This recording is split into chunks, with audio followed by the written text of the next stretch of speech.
Hello and welcome once again to Toy Soldiers Old School. This is episode 66, tentatively titled After the Fall. My name is Diane Morrison. I'm known in the community as Sable Aradia. I am currently game mastering this game. When I am not game mastering and sort of as an NPC status when I am, I play Captain Celine Wintermist. She is the person nominally in charge of this crazy rogues gallery of Marines. She joined the Avalonian Imperial Navy and then the Marine Corps because she is an idealistic young priestess of the moon goddess Arianrod who wanted to see the universe and maybe help some people out along the way. War was not what she was expecting, but that's what she got. My and her pronouns are she or they, and we'll go over to Rowan. Hi, I'm Rowan. I play Lady Von Bin Starsong, who's an ensign in the Imperial Elven Marines, but originally she did join the Navy so she could fly on starseed ships and see the universe and meet new creatures and places and plants, because plants are cool. Who doesn't like plants? Starships are plants. Starseed ships are plants. They're enormous plant animals, actually. And that's kind of extra cool. And, she's found some family on her trip and a boyfriend, and occasionally stabbed a slaver in the groin, and is now off to war in the Marines in her bug suit. And her pronouns are she, her, and so are mine. Awesome. We'll move over to Chris. I am Chris. I play Arian. He's the slightly grizzled older guy in the group. He is the original Marine in the party. Everyone else's Marines come lately. And he sees it as his job to keep this group alive. And right now he's dealing with the fact that he just imploded Evergleam. So there's that. Our pronouns are he, him. You bet. Let's move down to Aaron. Hi there, I'm Aaron, known online as Aaron Ree, which is spelled exactly as it sounds, R-I-G-H. Right? I play the part of Ruavel Sunfall, right? A lieutenant in the Elven Imperial Marine Corps, and Avalonian Imperial Marine Corps, I should say. Right? And he is destined to be the father of the protagonist of the novel that Diane Sable wrote, right? Which is available for sale for anybody who hasn't bought it yet. Right? Good marketing. Yeah. Right? And our pronouns are he, they. Awesome. Let's go to Taz. Hi, my name is Taz, also known as GMNO99 on the internet. I play Arden Spellsword, a Magus Kensai crafter. Pronouns are he, him. Yep. Awesome. Siobhan. Hello, I'm Siobhan the writer. I'll be playing the part of Lieutenant Don't Call Me Lilas Majerlian. He is an altruistic elf who joined the Avalonian Imperial Navy. Out of family obligations, he's now part of the Marines, and he's looking at starting up his own Black Ops division. He is destined to become Shandar's CO, actually, as long as I don't get him killed. Yep. That is true. And pronouns? My pronouns are she, her, but Joanne's are he, they. Awesome. Hey, speaking of which, I just did a shout out for Siobhan. She streams on another channel, Siobhan the writer. What is your Twitch channel, Rowan? You just started streaming recently, and I'd like to direct people to it. Rowan. It's just Rowan? Twitch.tv/Rowan? As far as I know. Yep, that is correct. I'm pretty simple that way. What are you currently streaming? I am currently streaming Salem the Game, which is not the Find the Werewolf and Witch game that you get from Steam. It is an older Java base where you are a colonist in a sandboxy type world. Neat. Awesome. Yeah, so check Rowan out. Drop her a follow if you get the chance. And cool. All right, let's go down to Blake. I am Blake. I'll be playing the part of Crowley, a Phoenok, feline-like race of my own creation. Crowley joined... What the shit was that? I don't Sorry. know. That wasn't me. Sorry, forgot to mute. Crowley joined the Avalonian Imperial Navy along with his friend Yazma. He's had grand adventures and managed to get himself in and out of trouble, and as well as secretly joined a syndicate. Yep. Good times. Good times. Our pronouns are he, him. Awesome. And last but definitely not least, Dawn. Hi, I'm Dawn. I play Yazma Snowwind. I was an orphan. I joined on a whim and with my friend Crowley. And now I've got family that I've found, so I'm not an orphan anymore. And apparently now I am really damaged. So we'll see what happens there. Holding my breath. Oh, pronouns, she, her. Awesome. All right. Shall we have an intelligence officer's report?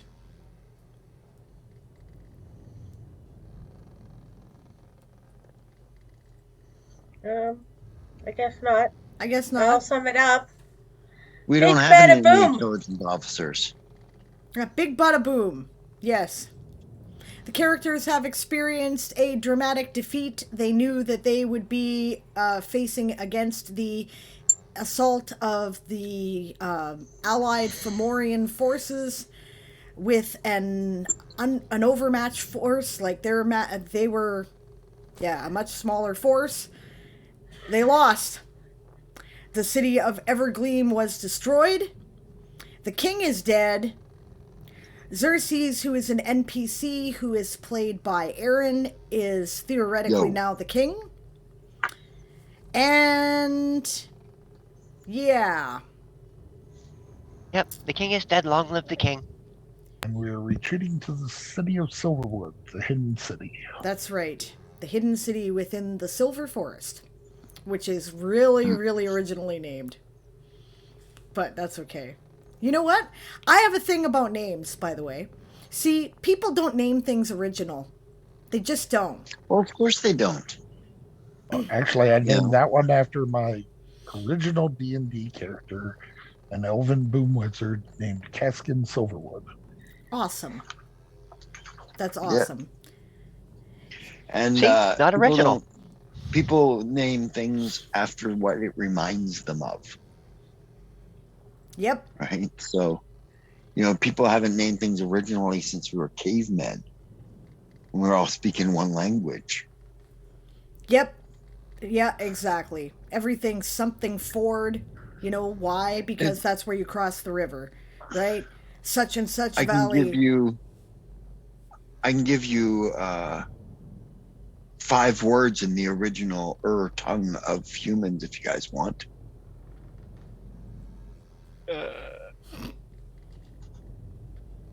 I'll pass. Yeah, some other time. Yeah. It's easy. Do not spit in fire. Those are all words in the tongue. That still exist. Yep. Do not spit in fire. That's makes perfect sense to me. Mm-hmm. Now we have kind of a unique thing that we do in our particular game. We have what we call our chat crew. For 100,000 channel points, you can play with us. It's called I Wanna Play. And basically you get to play kind of, you're technically an NPC, but you're a little bit more involved than an NPC. They often have significant effects on the course of the game. They have directly rescued characters on a couple of occasions. They're always a lot of fun, and there's quite a few in the chat. right? So that's a thing that we do for interaction. We also have the option of re-rolling rolls. That's only, what, 2,000 channel points, I think it was? 1,000. 1,000. Okay, so we made it nice and cheap, right? For 1,000 points, you can re-roll any roll except a 1 and or a 20, right? And that's natural 1, natural 20, not dirty, right? And that can be done up to twice for any given roll, for good or ill. So, when we last left, we were in combat. We are no longer in combat. As you can see, the drum, which indicates that we have beaten to quarters, is no longer active on the screen. Yes, the Rescue Rabblers, which is what the chat crew is generally calling themselves, so we're going to run with that, right? Arrived to assist the captain by carrying the king on the skid through the woods to some city. Except, of course, he isn't the king. He's the general. Except, he is the king. Except, wait. What? We thought we pulled a switcheroo, but they pulled a switcheroo. So we have his body anyway.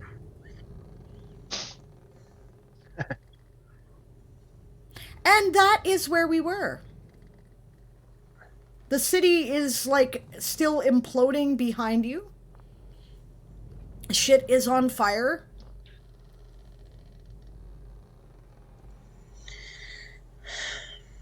And Yazma has been seriously injured, enough that the failsafe that the Imperial heir, who is the father of 3 of the characters, that would be Von Vin, Celine, and Yazma, right? His failsafe has whisked her away, and we don't know if she's okay or not.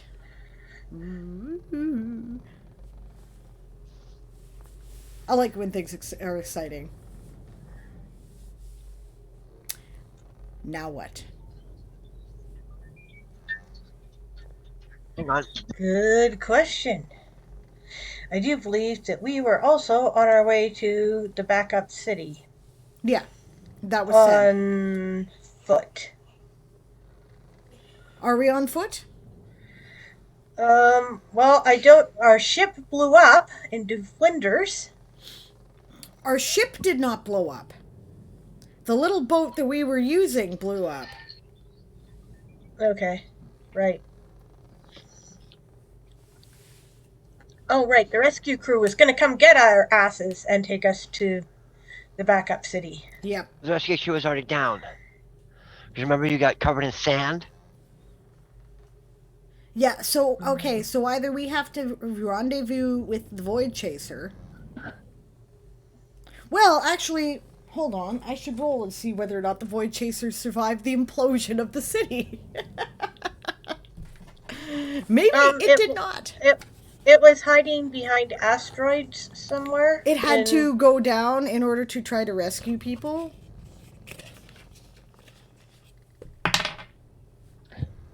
Yeah, it had to get close enough to launch the rescuers. And we already had Mariama rolling to get out of the way. Did we? Yes.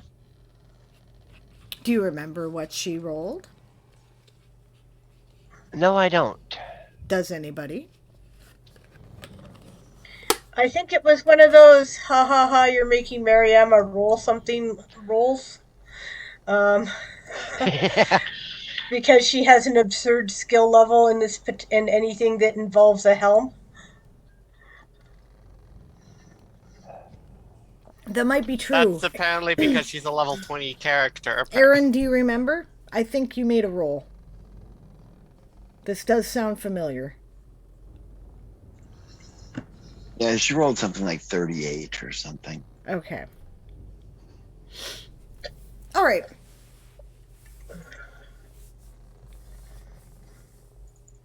So basically, we are trying to make our way there on foot. We have yet to rendezvous with the Voidchaser. I'm not sure that we can at the moment. No, we might not. We might be on foot. Simply because there's no safe place to set down until we get to the forest, I imagine. Well, it could hover, and we could board. That's true. We do have our bug suits, so we can always fly out to the ship. True, we do have bug suits. Of course, the But city the- is hidden. Can we get there in a ship?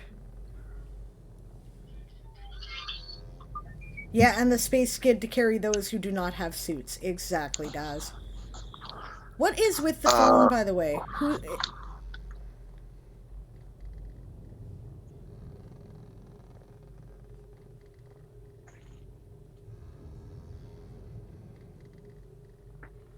Okay, somebody said, Yeah, I did. I said, Mariama told you that she can take you to the Forbidden City. okay. It is good to see that people in the chat are eating. That is good. Eli is back with foods. Barbarossa is here and has food. I love grilled cheese and tomato soup. I think that is amazing food. I'm sorry if my phone keep going off, but that's my dad trying to get a hold of me. Okay, so is he going to get a hold of you? Do you need us to, like, take a break? No, the problem is he can't hear me. So he just keeps calling. Doesn't he know how to text? Yeah? Text him then. I have. Does the phone not have a mute button or a volume? It does. I'm going to be turning it off. Thank you.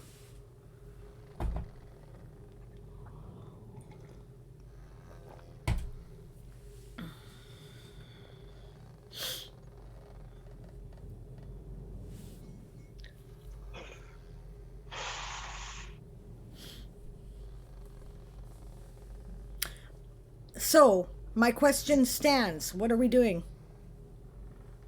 I guess Silverwood. Going to the ship. Yeah, that's what I figured. Celine does give the command that we are going to rendezvous with the ship. Alessander directs Mariama to put it into a position where it's fairly easy to pick you guys up as far away from the city as we can reasonably get. Mm-hmm. Because ship's still blowing up. Fly our king up with us. On the sledge that we have. General. Celine turns to Dazzlecat and says, "Did you build this?" About the skid. You're pretty awesome too, Barbarossa. That sounds delicious, Eli. Rice with peas and carrots with a poblano and fig salsa. Yes, Captain, says Dazzlecat. Well done, she says. This is really innovative, and it has turned out to be really useful. Good work, she says.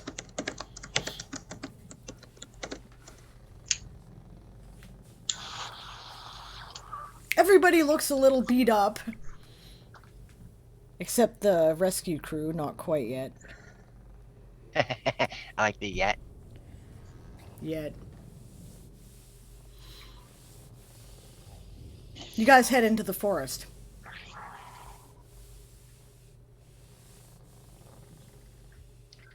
Yep. Yeah. I'm gathering the mood is pretty subdued. Yeah. Yep.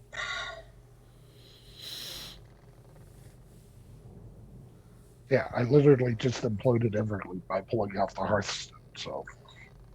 Yeah, which means we have to get to Silvergleam, or whatever it is, Silverglade, so we can get turn the hearthstone over.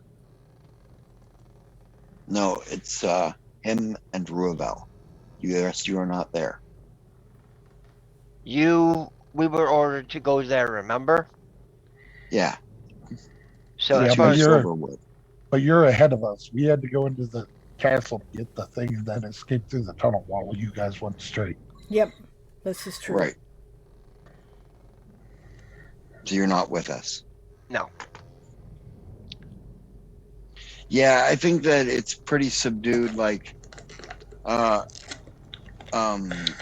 we're moving through the forest, we're going to do it in quiet, I don't imagine that either of us have much to say, do we there, Arian? No, not really. Yeah. Yeah. So,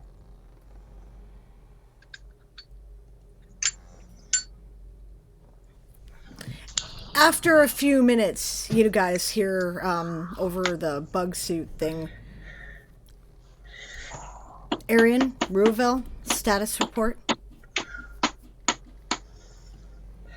we have the Hearthstone. Good work, she says. Evergleam is no more. Yeah, I saw, she says.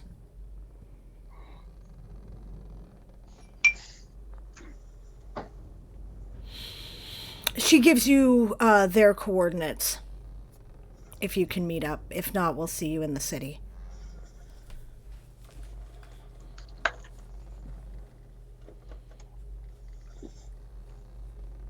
I suppose you can't see me nod, he says. No. Suppose we should go straight to the city, ma'am. We are carrying rather precious cargo. I guess that makes sense, she says. Does the escape tunnel lead directly to the city? No, it leads to the forest outside the city. And about halfway there, he says. Would I've you only like... ever been there once when I was a child, he says. Would you like us to meet you there? Would it be better to have a ship with arms around you? Perhaps, yes. All right. Let me know where it comes out. I'll have Mariama take us there. I know where it is, says Mariama. Okay.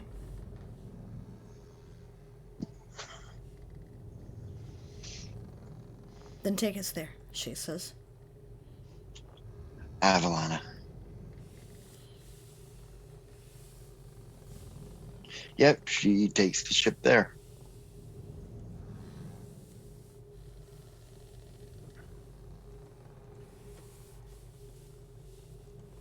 You guys have to wait a few minutes. 20, something like that, before they emerge from the tunnel.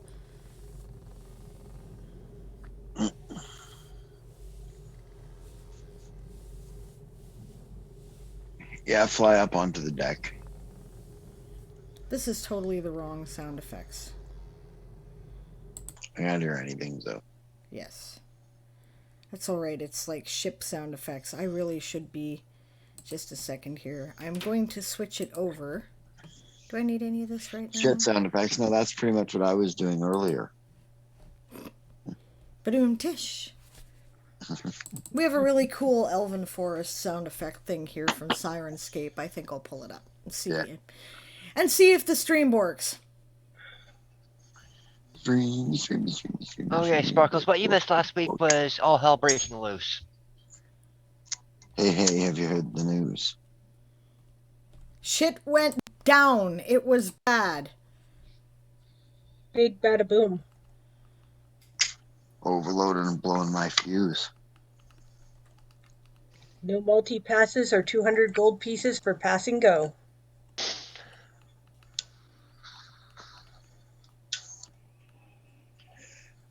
In short, the escape ship with the 3 princesses on it and the king got shot down near the edge of the forest on the beach. If it had been like a second later, it would have hit the water. Right? They survived the fall, right? And came out on the beach. The rescue crew, which includes Sparkles, right, was sent down. Actually, I don't think Sparklebeard has a bug suit. Nope. Not yet. Right? Yeah, they were called to assist the captain after their escape boat went boom. Right? And then they heard as you guys were heading down that the king is dead. All right. You also heard that the city has fallen, the city of Evergleam, right? Jewel of the Avalonian Empire. And then you've seen the city basically implode.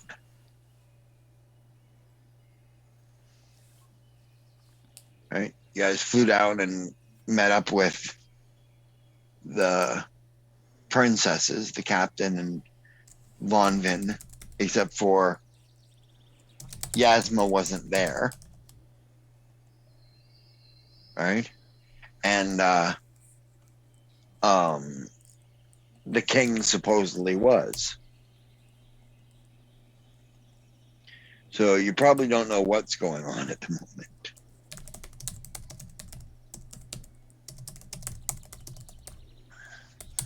You know, it's pretty standard FUBAR situation.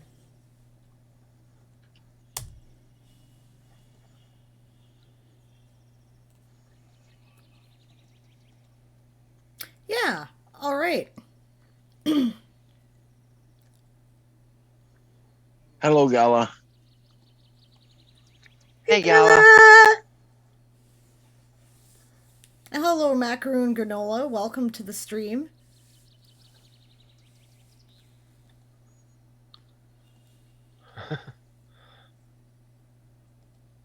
That's an odd question. Why would I know, but why would you ask?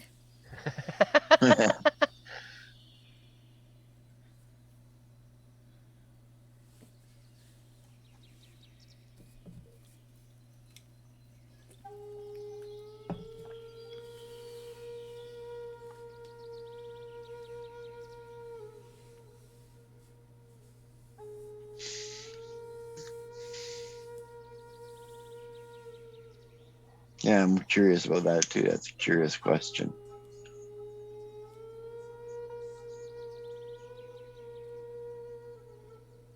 Hey, Hello, Atoru. Atoru. Good to see you.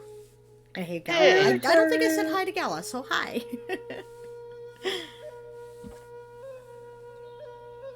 The TV show 60 Minutes just aired a shocking bombshell of a news report. Did it? What's it about?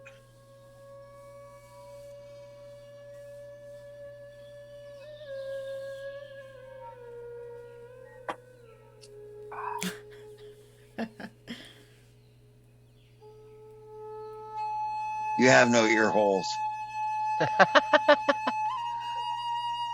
You're an a-hole.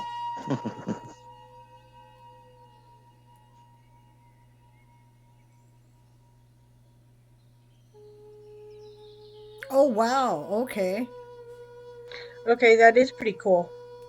Macaroon Granola says they reported on a cold case investigation and they finally at long last figured out who the person was that betrayed the family of Anne Frank to the Nazi occupation. Wow. Oh, wow.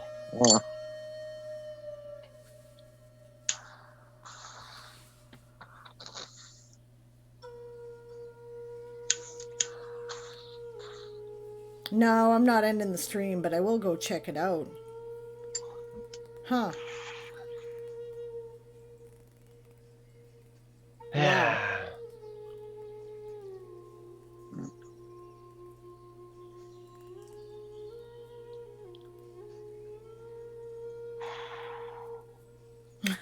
Hi, Magpie. Hey, Magpie. Bye, Magpie. If the flute music is too loud, folks in the chat, let me know. Yeah. All right. So people. Talk to you later, Macaroon Granola. Yeah, thanks for letting us know. I appreciate that. Yeah. That is significant. I will definitely check it out.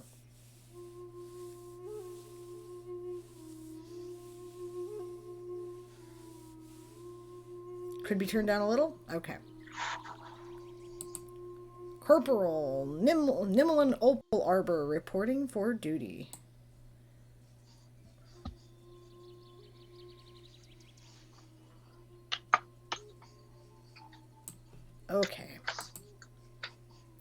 So, you guys meet up. I don't think anybody has anything to say, and this is probably why the conversation has been kind of not happening, right? Yeah. Yeah. Well, Ruvel salutes Celine. Says, reporting for duty, ma'am. Welcome back, she says. She has a very grim expression, but she's, she's the stoic commander, right? So.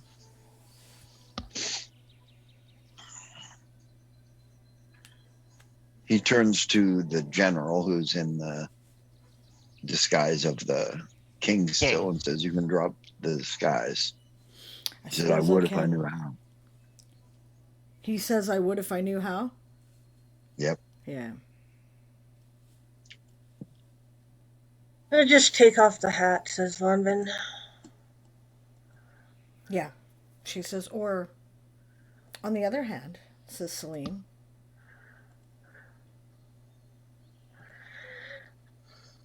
I could see the use of this.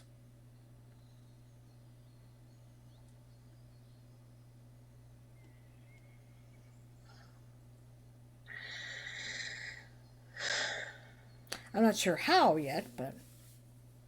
I mean, I don't suppose it matters. You could always put the hat back on if need be.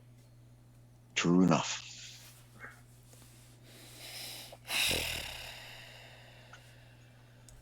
Yeah, he doffs the cap. Yep. And turns back into the general.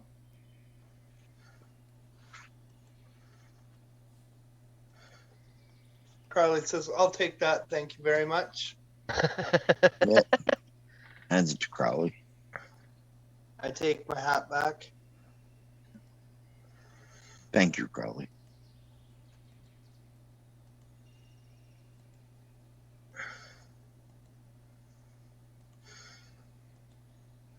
Celine says, well, while we're heading to Silverwood, I don't suppose there's any point in the rest of us standing around wounded. Or do you think... does anybody seriously hurt? I suspect we're going to need to triage when we get there. Not really. Since Ruvel scratches, really. Okay. Me neither, man. Vonvin lifts an eyebrow and looks at both of them. And she looks at Celine and she goes, I don't believe a word that either of them says in this department. Believe me, there's not a scratch on me, but I got a few scratches, that's all. He's down 7 hit points. Okay. Okay. All right. It's just that these guys could be down to a quarter hit points and be like, it's nothing, it's just a flesh wound, I'm fine. So. Yeah, literally, their arms chopped off, Exactly. Which is why he had the whole... caps off. I do not believe you, look. Yeah. They're all Crowley, right. as Crowley grabs that hat, he goes to put it on and falls face first in the dirt, unconscious. Oh, shit. Point in case, says Vonvin. Get over there, she says to Vonvin. Yep. She will lay down a cure moderate.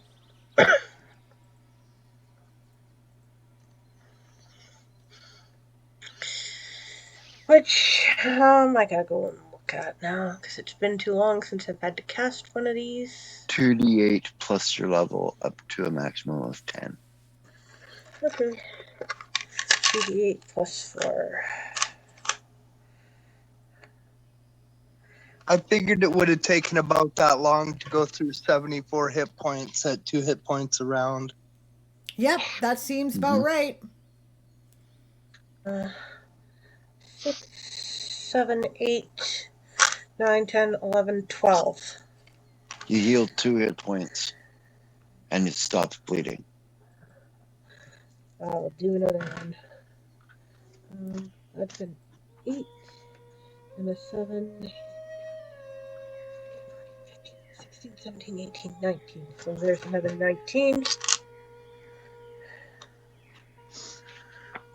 That will at least have him back on his feet anyways. God damn Yeah. it, Crowley! Why didn't you say something? Says Celine. I didn't know he was that badly hurt.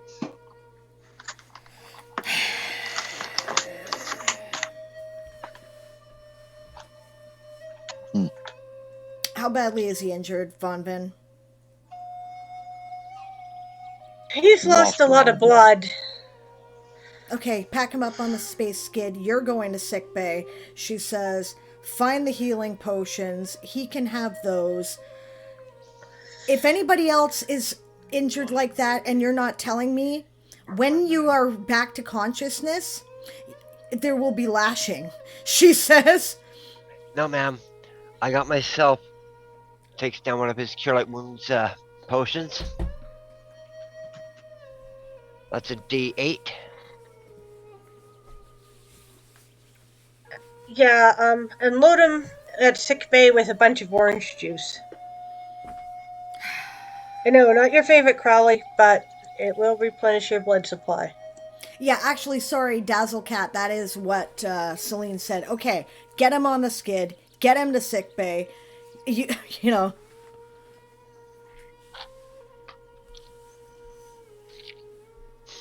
Oh yeah, Ashtonia, I don't think you've been here for our game, have you?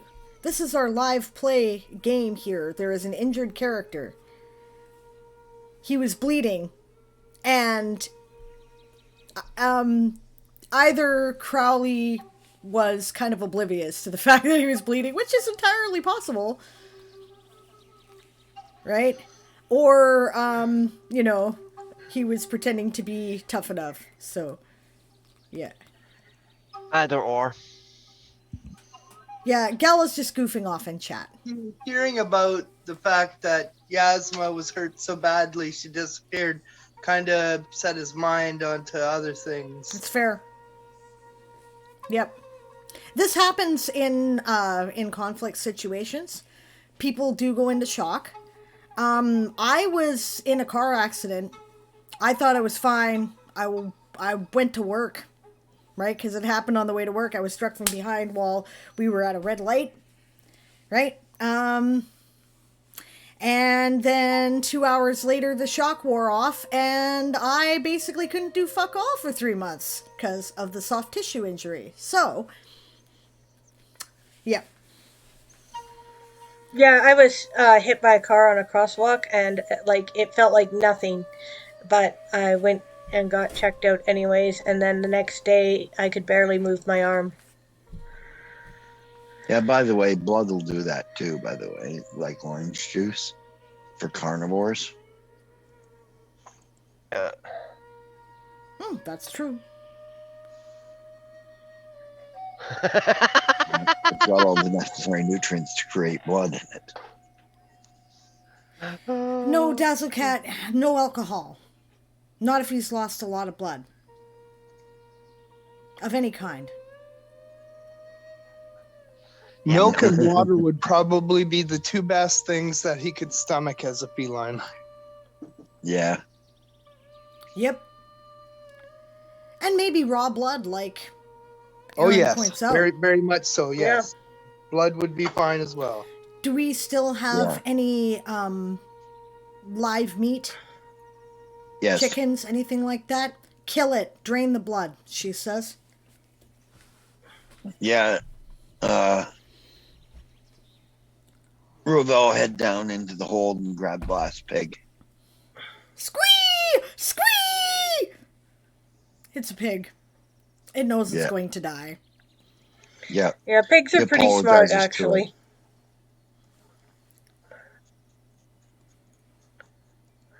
Yep. But Crowley needs you. And then he slits its throat into a bucket. Yep.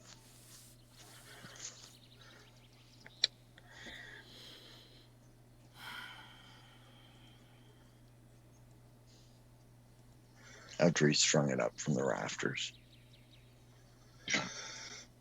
by its hind legs.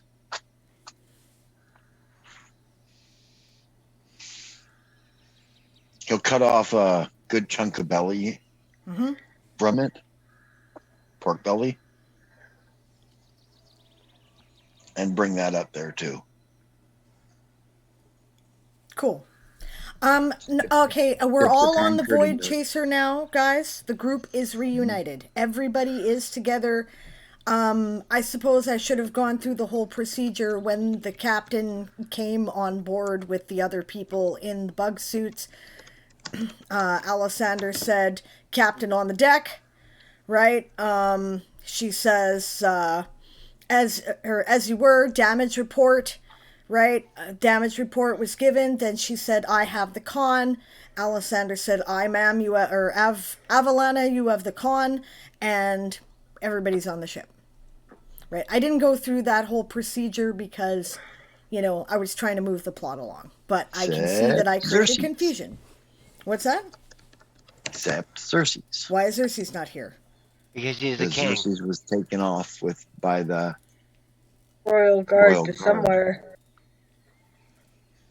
Wished away to somewhere safe against his will. Right. Celine and now says, "Xerxes, Yeah, where are you?" I don't know. Where the hell am I? Says to them. What's that? Sorry? Says, I don't know. Then he says to the guys that he's with, "Where the hell am I?" "Safe, sir," they say. Apparently I'm safe. Do you trust them? Are these people you know? Yes, I've known them all my life. Okay, then. They're my She father's says, Royal Guard. "I'm going to let them run their little show for the time being," she says. Mm-hmm. Are you okay? I'm not very injured, if that's what you mean. You know that's not what I mean. Of course I'm not okay, he says. Yeah, she says. But I have to be. For now. Yeah, she says. For now. How's Vaughn been? She's all right, she says. Obviously, they have the private comm channel thing happen. Yep. Yep.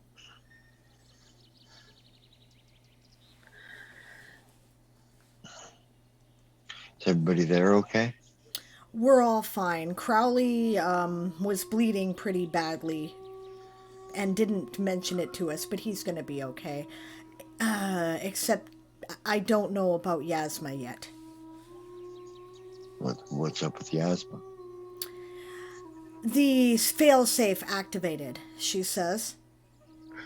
We were in a Oh. crash. We were all knocked free and the failsafe activated. So she's with Dad anyway. So in the meantime, Yazma, you wake up. Yep, I'll let you run with this. I will shut down my camera here actually temporarily so I'm not distracting.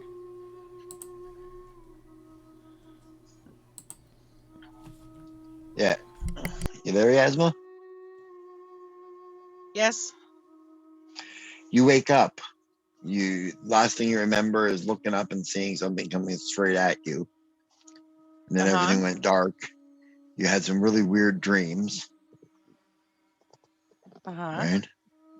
And then you find yourself awake and your dad is sitting in the chair beside you holding your hand. Okay. Your intelligence is back up to normal, by the way. Is it? Okay. That's good. Right?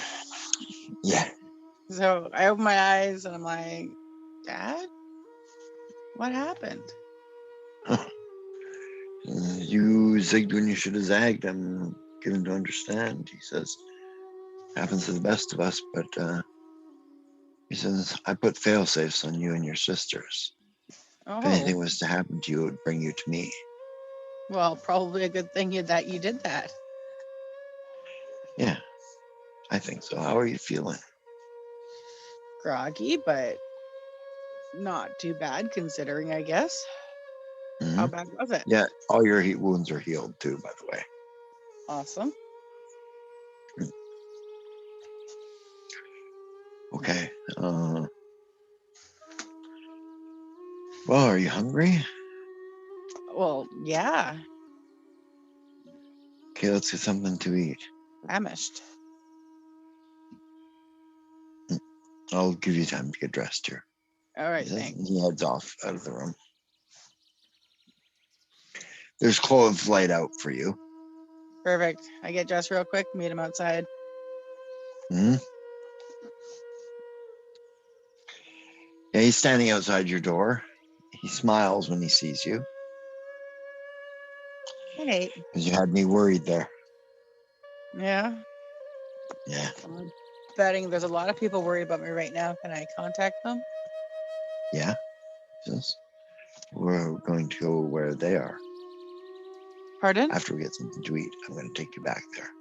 Okay, After we perfect. get something to eat, I'll take you back there. He says, my friend is dead, the king. What? Oh no. He says, yes, Xerxes is king now. Oh. Yeah. Yeah, he takes you to the kitchen, right? Where you see basically people working it, putting together meals, and for that they seem a little shocked to see him, but not too shocked. You know what I'm saying? And he says, we're just hungry. And the head of the kitchen, who's a right chubby old elf woman, Mm-hmm. right? She obviously loves her own cooking, right? Says, of course, my lord. Says, come have a seat. And she directs you both to sit in the kitchen and brings over some pastries. Mm-hmm. Quinpa.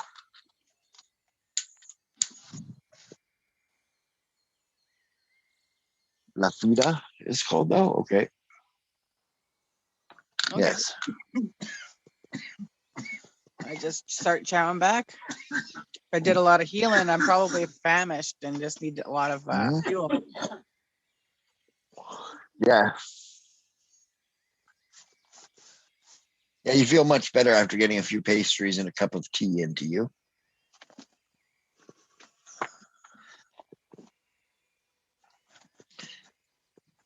All right. And then your dad says you want to get going then.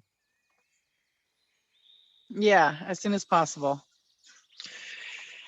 Yes, I didn't want to startle you while you were eating, but Crowley has taken a very serious hit. He What? is currently recovering in the sick bay on your ship. He's recovering? Okay, good, good. Yes. What happened to I him? didn't want to worry. Well, apparently he took a hit to one of his arteries Ooh. and didn't realize it, worrying about you, and But he's going to almost be okay, bled though, out. right? Oh, yeah. Okay. He'll be fine. All right. Well, the sooner we can get to him, the better then. Yep. He just holds out his hand. I take it. Yeah. He whispers something into the air and waves his hand, and you guys, with a loud popping noise, appear on the deck of the ship. Well, I'm sure everybody reaches for weapons based on how tense everyone currently is. Yeah. Oh, whoa, whoa. It's Yeah. okay, guys. It's just me. Oh, Permission to come aboard, Captain. it's a little late, isn't it? She says. I could leave. Granted, she says. Thank you. How are you doing? I've had better days, she says, but we're holding up. Well, Yazma Where's will be Crowley? fine. Are you staying Where's for what? a while? She says. A little, yes. Yeah, there's a hopeful little at the end of that. For a while, yes, he says.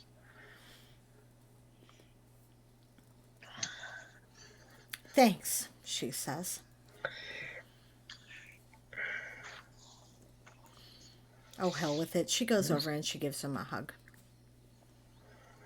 Yeah, he hugs her back. Crowley's in the med bay. Okay, awesome. Yeah. Lead me to him. She grabs Yazma and hugs her too. Are you okay? She says. I'm good. I'm just worried about Crowley now. He's gonna be all right, but yeah, I'm sure he'd love to see you go on, she says. Yeah, he's probably worried. Yeah. Yeah, the sick bay is exactly where Vonvin is. Because I am sure that Alessander is due for some off-duty time. Yeah. That's true. So, Ruvel comes into sick bay with a bucket of blood and dips a tankard and hands it to Crowley. Drink this, man. Okay. Thanks, Ruvel. Yeah, no problem. When you're feeling more up to it, he says, when you're feeling more up to it and you're hungry, I brought you some pork belly. Oh, that'd be great. Yeah. Crowley puts out his hand. Yep. Put it in there. Plop And it he in his starts hand. kind of munching on it with one hand and then drinking some more of the blood with the other. Okay. Munching on All this. right. Scritch him on the head. And he goes, oh. Oh, I got an itch there. Where his injury is a picture from just above the top of your Adam's apple. Oh, yeah. Imagine a slice going all the way up your chin to the opening of your mouth.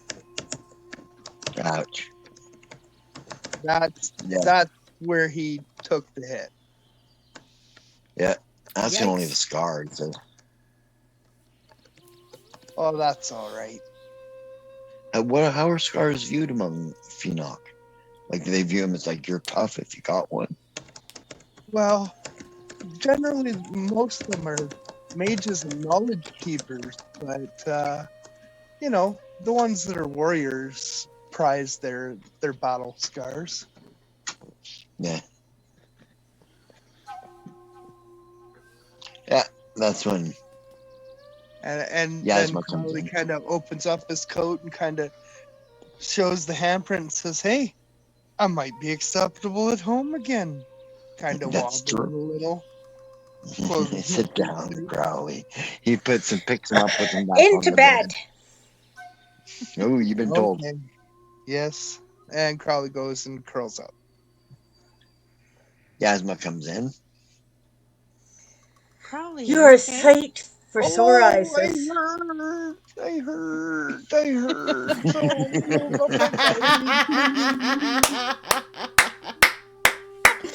Well, you're feeling better. You need one of those belly rubs. There you go. Stop whining. Who is Magpie talking to, by the way? I can't tell. Who is Nimmelin talking to, rather? That's hilarious, guys. That was funny as hell. I heard. It's like cat flu. It's great. Yeah, so he's getting his belly rubs now. Oh, I almost died too, Oh, I love you too. He gives her a hug. He goes, I sleep now. And he kind of curls up and All right. nods off to sleep. Oh, he's feeling better. I'll put a little prestidigitation on the cup to keep his blood warm enough to prevent congealing. Put it on the bucket. Yeah, on the bucket. Yeah, what are we putting after? Putting at the bottom of the cup. There's nothing wrong with putting at the bottom of my cup. Yes. Ruvel sort of grabs Yazma, gives her a hug, kisses her on the top of the head. Says he's worried about you. Oh, I'm fine now. We were all worried about you. Luckily, my dad had that fail-safe that whisked me away when he did. Yep. Yeah. Top-notch doctors and all. Healers. Yeah. I'm glad to know. I didn't even know it was there, but now that I know it's there, I'm glad to know it's there. Yeah, me too. Yeah. Arian's sitting in the corner in a chair, I guess, and probably just turning the Hearthstone over and over again in his hands and staring at it. Yeah. Yeah. Ruvel goes and sits beside him. Yazma goes over and says, "Hey, you okay?" And I give him a hug. Hugs her back and holds up the Hearthstone. He goes, you know, despite the week and everything, not everyone got out of the city. And I just pulled the plug on it. No. Celine says from the door, "Yes. And you did your duty." She says, "And instead of millions of lives, we lost hundreds. And that's why we're here," she says. And then she goes down and she gives Arian a hug. Yeah, I know, but still. I know. Doesn't make it any easier, says Ruvel. I mean, I know there are probably military people still in there, and they were doing their duty. It's the cities. Not everyone got the word, not everyone got out, not everyone believed. You're right, she says.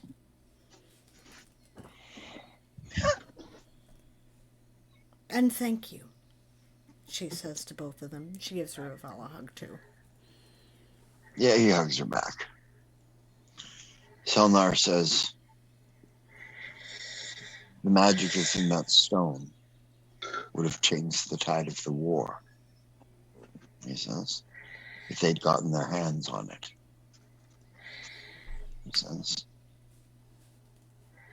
Yeah, ancient Avalonian magic, right? She says. Older than me. He says, my father placed that stone there, he says, in years before I was born. Wow. It holds the history of Evergleam in it. Before we get too far, a moment ago, Dazzlecat came over to Arian and said, "Sorry about using your banana drink when we had our special guest. I made this for you." Hands him a bottle of banana vodka.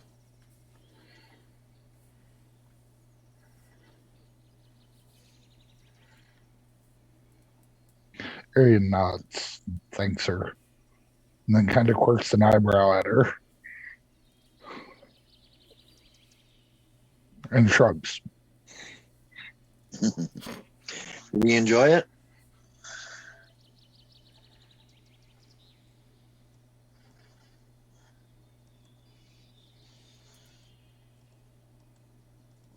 What was that? He was asking Dazzlecat, did he enjoy it? Banana drink. Banana brandy. Banana brandy.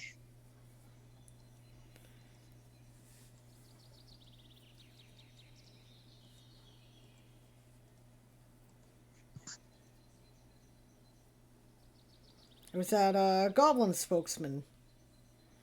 Yeah. He loved it, says Nimmelin. We had to entertain, Cool. says Daz. It's true. What rank are you, Dazzlecat?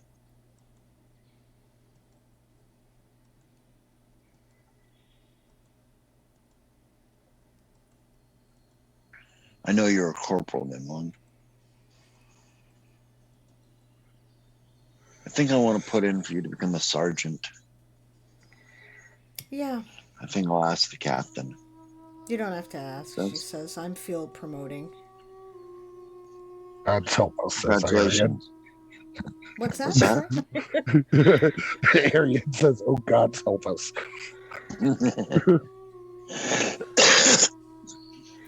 What? She's perfect for this crew, she says.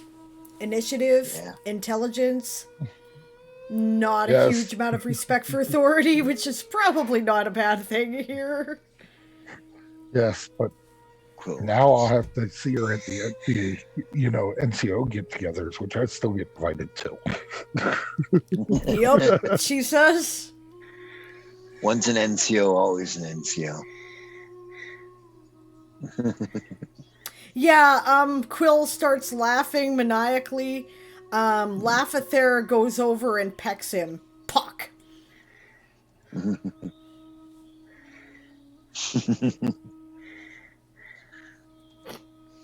Plus, you do realize you just told her that she's now running the core. At least her part of it. Yep. Yep. Oh yeah, hey, at this level, Lafather can talk, right? Lafather could talk, yes. Lafather, you guys have never heard Lafather speak before. Lafather looks at Quill and says, "Shut up."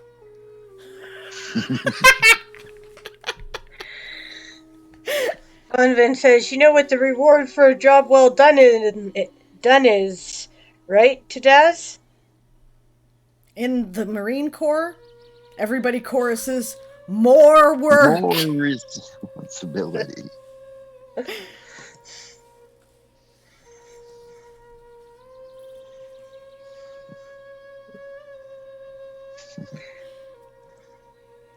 Guess you did something right then.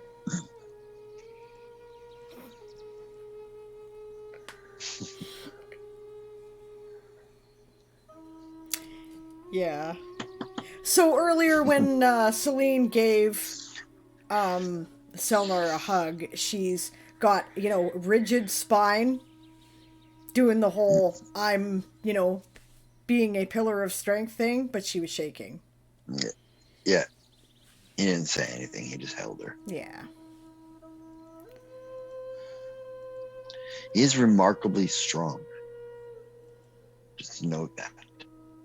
Yeah, much stronger than he looks. Not built like a mage under all those robes.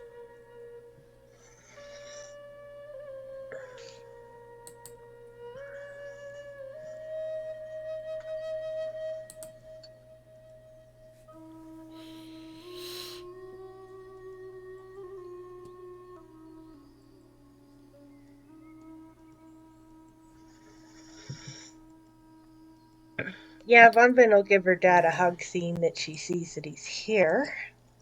Yeah. Because Crowley went to sleep, so he doesn't require more supervision. He'll sleep. Oh, yes, he will. He'll require supervision, but that's okay. Yazma will keep him under control. Won't you? She says. Well, he's currently asleep, so we're good for at least 15 to 20 minutes. After that, I might have to have Raja on hand to sit on him. And lick him. And I'm sorry, I know that Dawn replied, but I didn't hear what it was. I said, yep, I'll keep an eye on him. Okay. Raja is currently munching on Crowley's pork belly. Hey, that's Crowley's.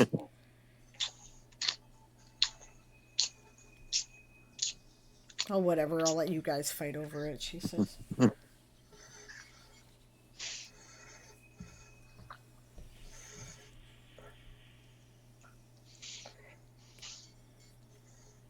Says that pork belly doesn't munch very easily. It's more like suck the fat off of, because it was raw pork belly, and that's mostly fat and skin with a little bit of meat. Chewy. Okay, we're not quite at the halfway point here, but almost. It will be in about 10 minutes. This feels like a good place to put a pause. Do you guys want to take a break? Sure. Okay. That works, yeah. Yep. All right, we're going to do, I don't know, 10-minute break or so. Yeah.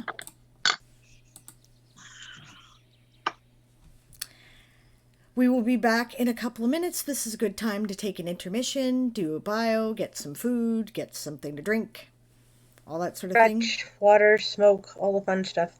And we'll see you in a minute.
And now, deep thoughts with Crowley. Well, we've gotten ourselves into a pickle now. The king is dead. One of my crewmates is now king.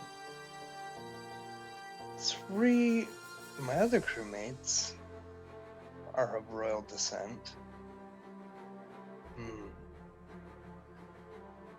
Crowley, how have you made the target on your back so large? Just hooking up with the right kind of people, I guess. How? How to make this an advantage, not a disadvantage?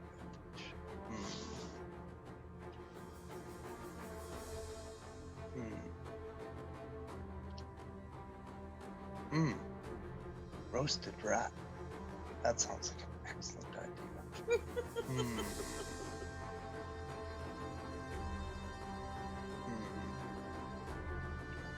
Well, I'm sure the fates will see us soon. And that was Deep Thoughts with Crowley.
And we are back. All right. Hey, Stretch, good to see you. You arrived just at halftime. Summary here is basically that they escaped the city and they are on their way to the city of Silverwood, which is hidden within the originally and creatively named Silver Forest, which is nearby. Everybody's kind of processing. Crowley almost bled to death, but he's now recovering in sick bay on the Voidchaser. Everybody except Xerxes is now back on the Voidchaser. Xerxes has been secreted somewhere safe by the Royal Guard.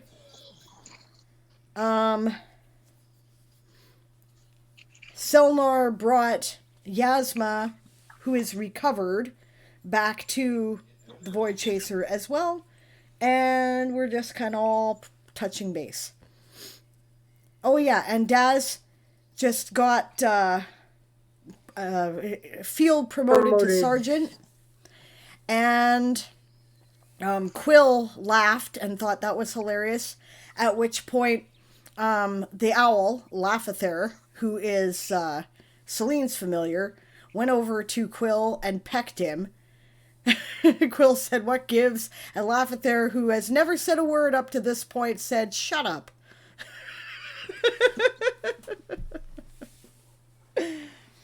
Then we had deep thoughts with Crowley. All right. I have a cat hair on my nose or something.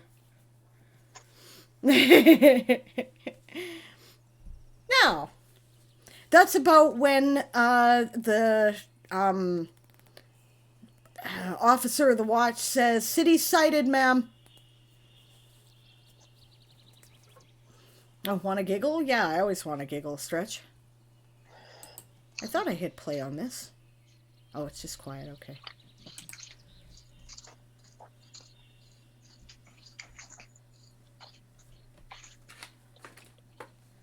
Suppose I shall roll for weather, actually. I knew it was daytime.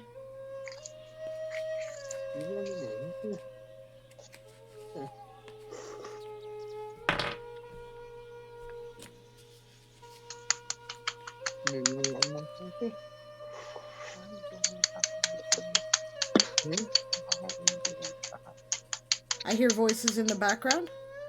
Everybody okay? No, Blake forgot to mute. Ah. I was giving the cat some coffee. Ah. Aaron also forgot to mute while he was pounding on his buster.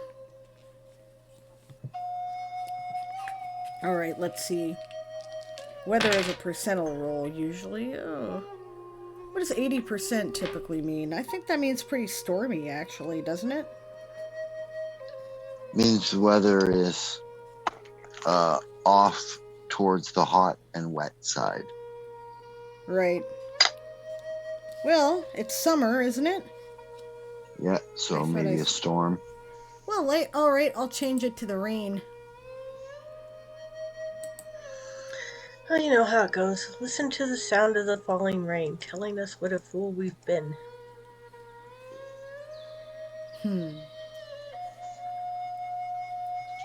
I'm sure it suits Arian's mood perfectly at the moment.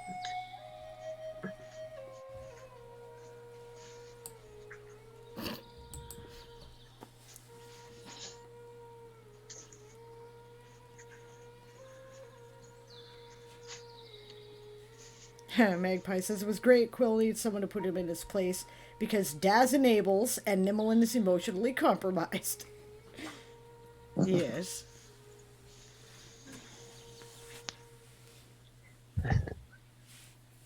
And apparently, DM Stretch mistook 7-Up for aftershave. Well, not really, but... It should work. The sugar would be good for your skin. It's true. You can buy, like, professional sugar scrubs. You know what makes really awesome aftershave? Malibu. So coconutty, rummy, and sweet. So It's good for your skin. Falling rain. Oh no, is it going to wash off all our tic tac decor on the hull when we were making a disguise for the ship? It was so perfect. Yes, actually, because the paint is still wet. Which is just fine. That saves us from having to scrub it off later. Yep. I'm sorry you were throwing up there, Sparkles. That sucks. I'm glad you got rid of whatever was bothering you, though.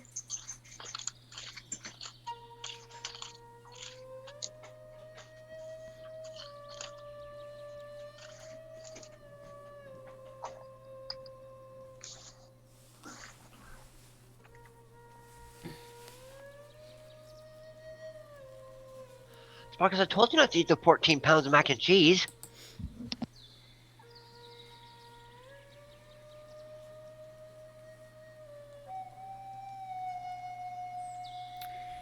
Okay, so you guys head to the city. You guys are probably one of the first groups of refugees to arrive. There are some other Navy ships here.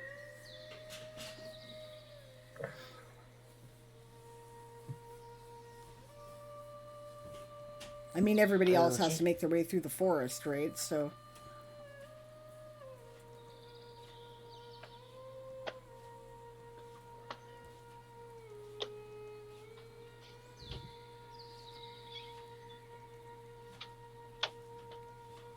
Okay, says Celine. Let's set her down. She says we're going to have to find out who the highest ranking person is in charge. See, that's why I don't mute this fucking thing. What? Because it's really hard to unmute it. Ah. Have you been saying something? No, I was going to say you're challenged on the way in. Ah. This is a forbidden city. Yeah, she's not in the mood. She just puts up the fucking Imperial flag. And announces. Yep. That's not like we don't have, Dad on board. Yeah. Yep. Actually, I thought Dad was on board. Yeah, it's not like we don't have Dad on board. Right. Yeah, I'm your boss, scrub, says Magpie. Yeah, that's pretty much what Celine is fucking saying here. Or rather, the boss is here. So shut up. Yeah. She's just not into it today. Yeah. Yeah, you're directed to land at the base. She says, I just pulled rank, Dad. Are you wanting to pull rank, or, like, should I find out who's in charge and report? I'm in charge. That's true, sir, she says. What do you have to report? Nothing you don't already know. Big shock. Exactly. Says, nah, get some time off. I'm going to go find Xerxes and see how he's doing. I'd like to come with you, she says. Of course. Okay. I thought that I would bring Vonvin and Yazma too. All right. Nods. Well, unless you want to stay with Crowley, I don't know. Yeah, maybe Yazma should stay with Crowley. This gives Well, we asked Arian a Crowley. reason to dote on her, too.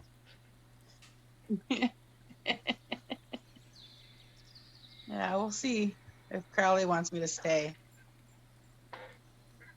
Okay.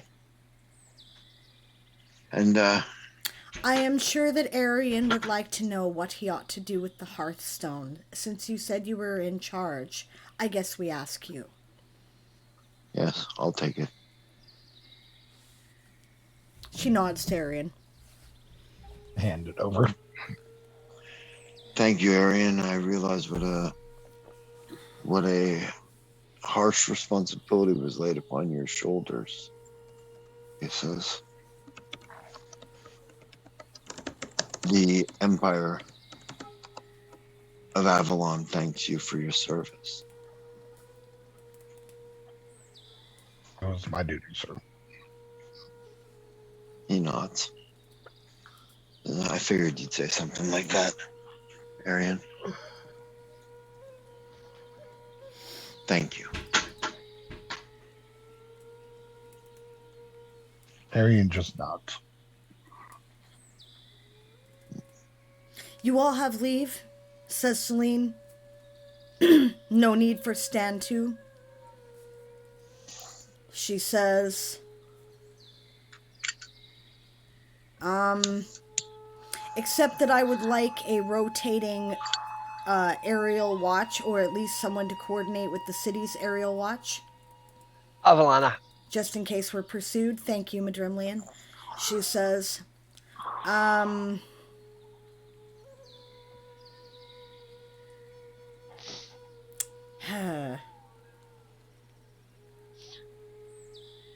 Posture's good, She Sparkles. says- Thank you. thank you. Posture check. My posture still sucks. She looks around and she says, Alessander, I hate to ask this of you, but I'm going to have to ask that you remain in sick bay duty. That's fine, he says. I've got it, Alana. You go take care of the king, he says. Okay. And I talked to Crowley. He told me to just go. So. Gee, that's too bad, because I'm countermanding that, says Celine.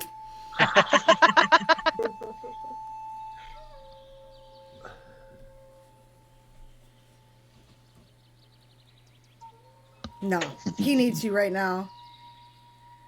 All right, Avalana. She says, and Xerxes will need Vonvin and Ruvel, she says. Ruvel nods. Avalana. She says, actually,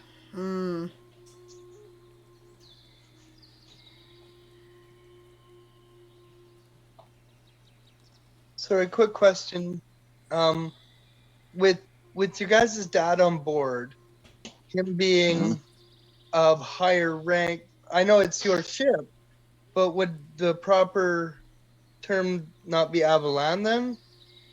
Because no, but when a higher ranking official is there, do you not?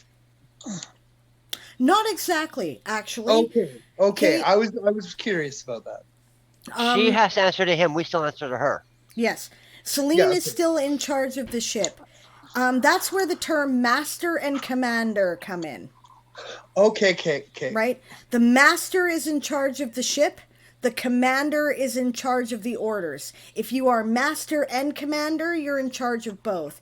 It used to be a separate job, but about the time of the, in our own world, about the time of the Napoleonic Wars, it changed so that it was typically one person. And of course, this is currently modern procedure. And this shift has also just occurred in this world, right?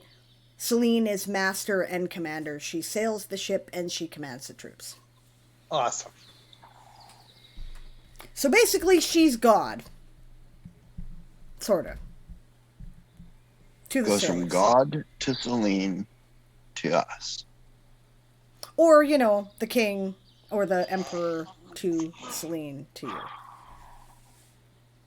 Yeah. Celine looks over at Arian. Arian's still not doing well, I sense, eh?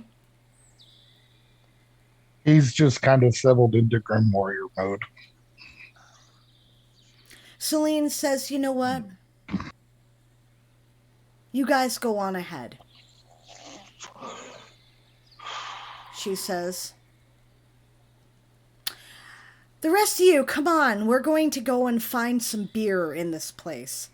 She says, let's go. Yeah, Ruvel grabs her and kisses her. Yeah, she kisses him back, and none too chastely either.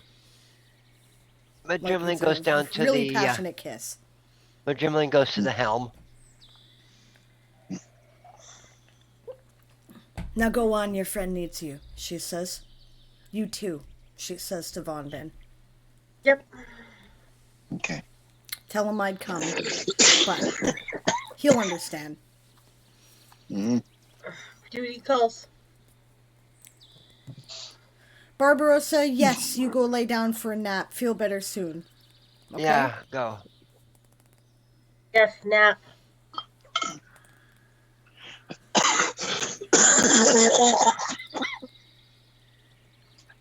Okay, you go down to the helm. Miriam is not there. Where is she? Are you psychic? Yes, as a matter of fact. Yes, I am. Oh my god. Powers that can tell you? Pardon? Somebody Do you have please powers clip can that. tell you?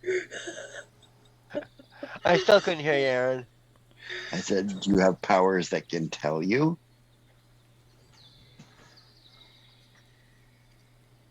Well, let's see.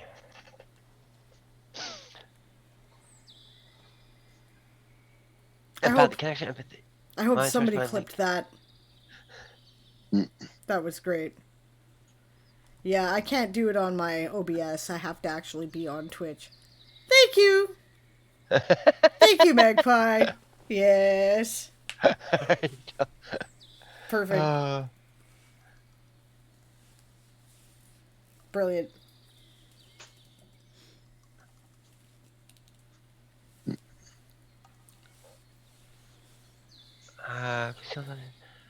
She's not psionic, is she? No. So I can't use the text psionics. Okay, conceal thoughts, just like empathy. Oh, I can send her a missive. That's what I'll do, is I'll send her a missive. Hey, Okay. babe, where are you? It's a one-way exchange, though, so...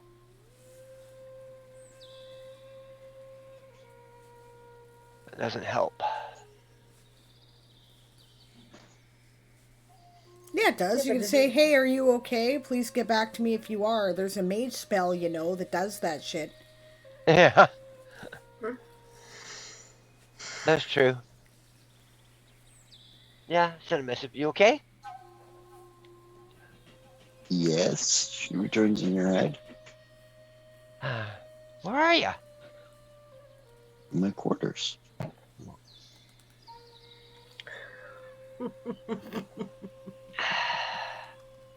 Alright, I'll be there soon. Okay. It's a trap. It is a trap. He don't care. He hasn't really spent much time with her in a while, so... Oh, that's a very cute picture in my head there, Magpie. That's great. I'm watching this on my phone with the 12-year-old cat and the 2-year-old niece both in my lap. Aww. That's adorable. Yeah. So my gentleman goes to find Mariam in her quarters. Yep. She's laying on her bed. Yeah, I'll Butt go sit on... naked. Lock the door.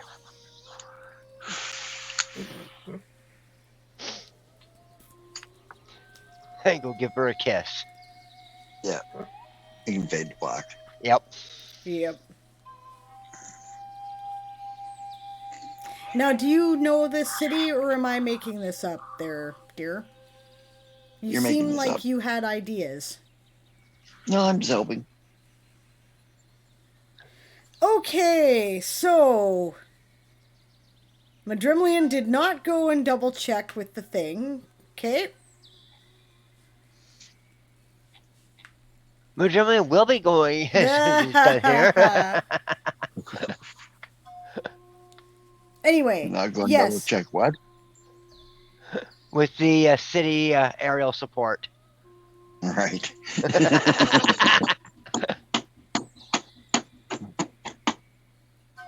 That's because he got lured into the trap. Yep. Yep. In the meantime, you guys go off to find Xerxes. Now, did you have thoughts about where the Royal Guard took him? Yeah, there's a secure underground bunker basically in the city here. You access it from a inconspicuous looking house in the middle of the middle class district. Right?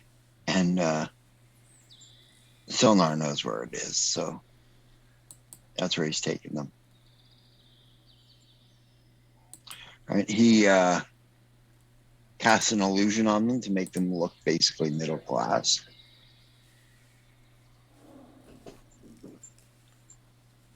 So anybody seeing them will think that just some people are going into a house. Yep. And then he takes them through the secret entrance. It's for Vonvin's. Okay. Yep. And then down an elevator.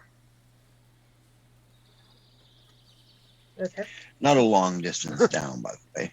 Dazzlecat would love to know, but since she is not there, she has no clue.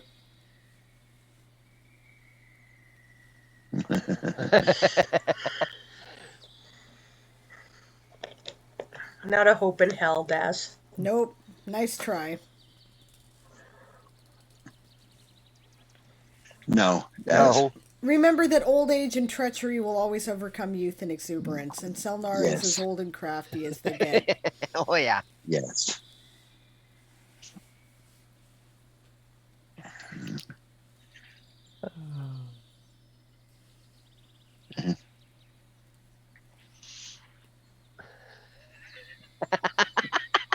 Yeah. It's a And then yeah.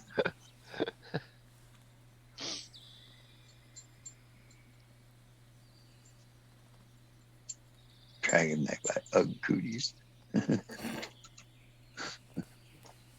Gala. Bow chicka bow wow. Pretty much.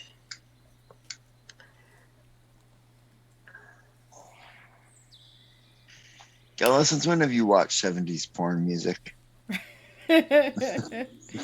Wait, don't answer that question. We don't want to know. I'll point out he's 17. Oh, I guess that's true. But 70s porn? Even when his dads were born. This stuff is all on the internet, honey. I know, but 70s porn? It's easily available on the internet, honey. And many of them are actually classics. What was that there? And I said, and many of them are considered to be classics. It's true. Especially if you ignore the plot. You mean there is porn with plots? Where did you find that? Oh, yeah. Oh, yeah. There used to be porn with plot all the time. I mean, some of it's pretty They used to actually thin. make movies, but yeah, some of the plots are pretty thin, but there were plots there because they were making movies. No, Daz, And you were not storylines. looking for the backseat dealers because Celine demanded that you all come out for a beer. Which means you're going wherever the fuck they go.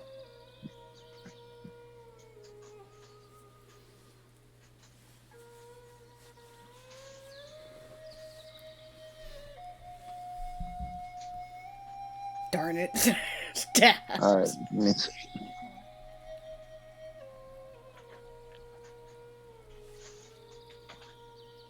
Yeah, I need spicy booze. Yeah.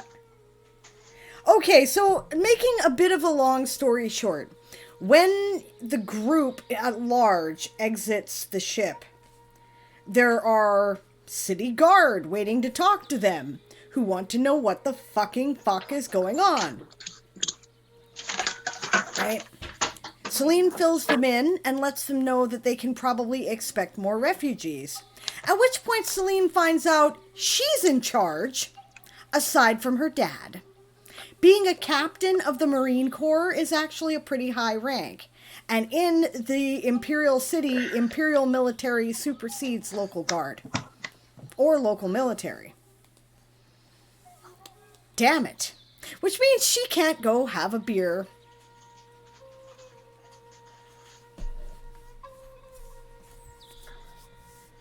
Tell me I'm wrong. You're No. not. You got to oversee the refugees coming in. That's it. So she encourages you guys to go out and get a beer together. Oh, we lost someone. We lost Taz. No, we didn't. Who we lose? We lost Siobhan. No, No, I'm here. Siobhan's here. Who the fuck did we lose? We lost Aaron. Weird. We lost Aaron. Weird.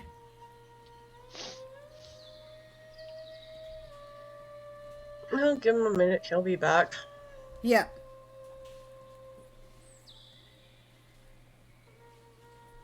Yeah, so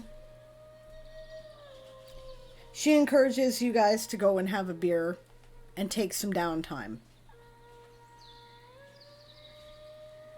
At least for a few hours.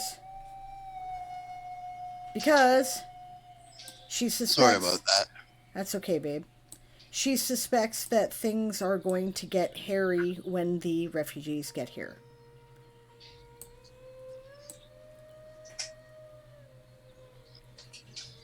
Arian, who suspects the same thing, will wait until she gets diverted off with the guard, and then he will go find actual work to do.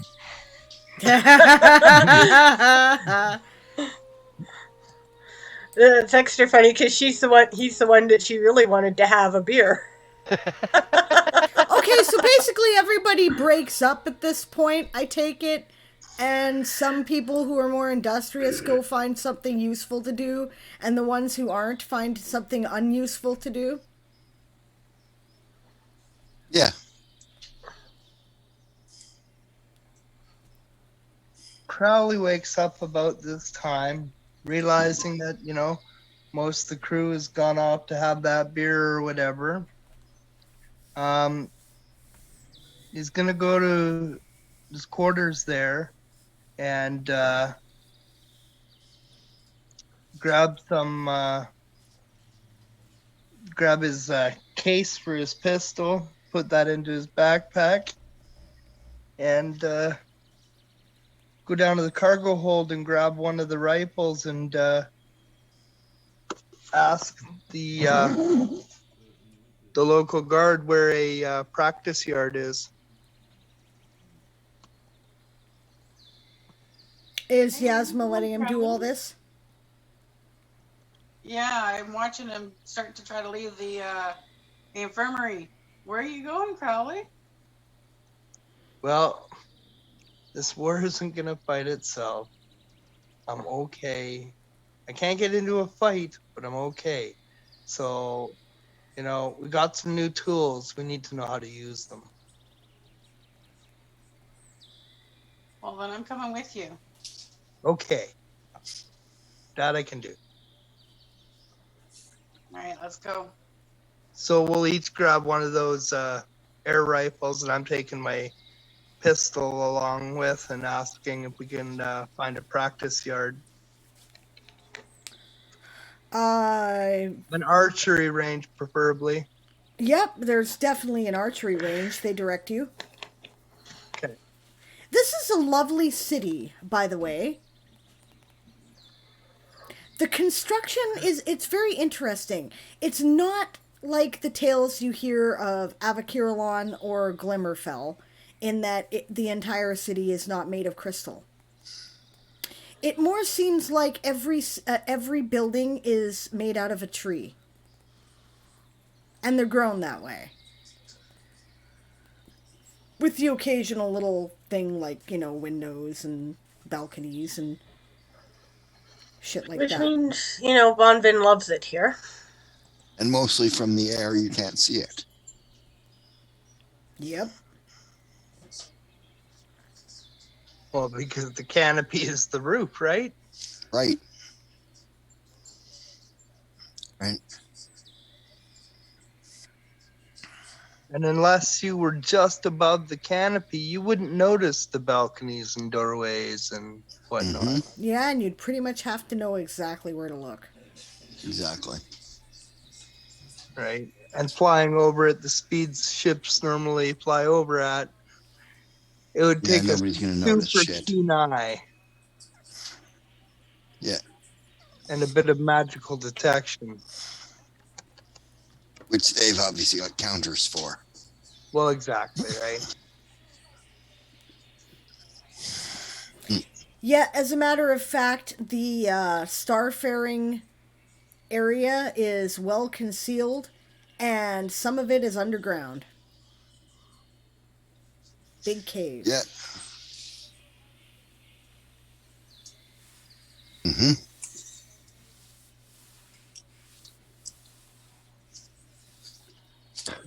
While Arian's wandering around looking for something useful to do, does he happen to come across the Temple of Morgan here? The witch? Morgan? Yeah, sure. Absolutely. I'm sure that the doors are wide open and the fires are burning, and he'll go in and do devotions.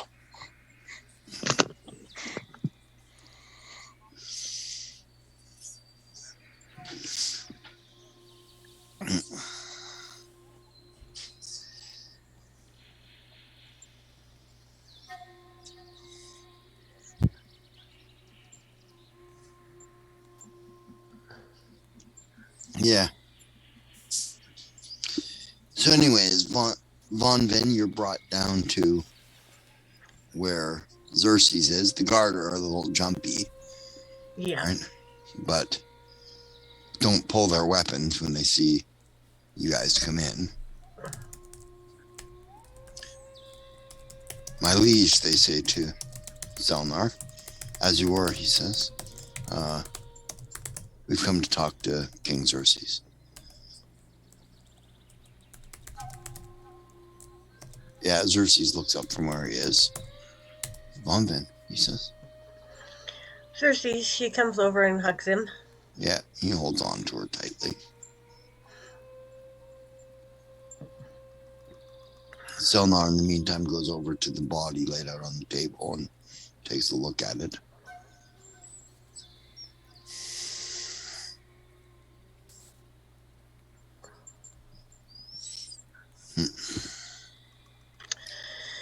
Yeah. She hugs him long, too. Yep. I'm just glad you're okay. I'm so sorry about your dad. We thought we had him. We really did. I know, he says. Something told me you didn't, too. He says. I should have taken that arrow.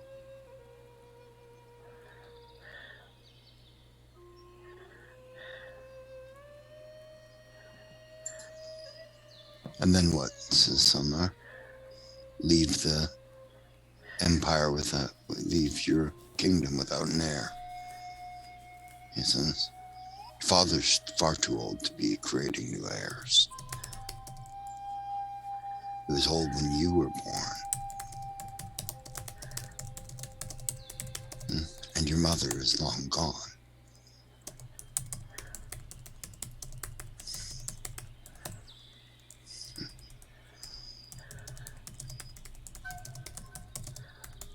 No, if it had to happen, it happened in the right order.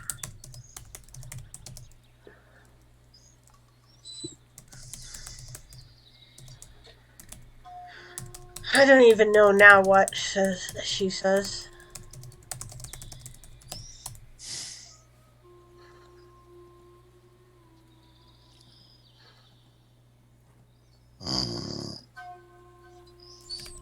No, I guess I go and walk among the people, says Xerxes. She nods. Ruvel says, it's all well and good, my liege, but isn't there matters of security to worry about there? We're in the city of Silverwood, Ruvel says.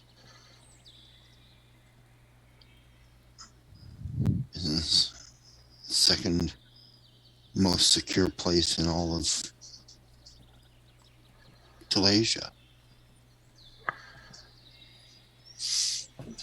Still, I'd feel safer if you were in Glimmerfell versus Rovel. And then what? Then people come here and their king isn't here.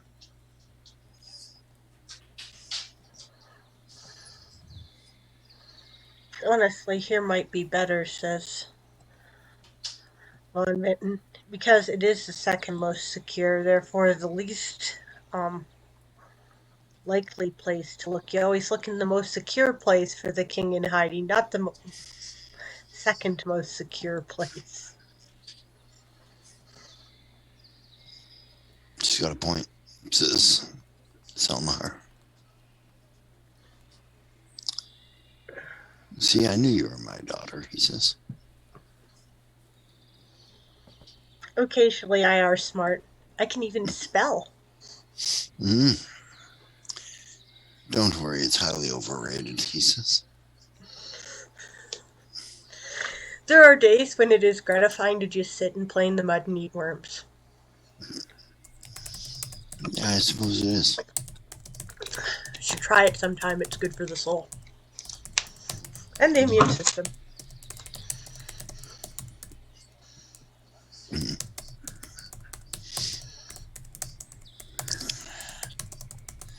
Xerxes says,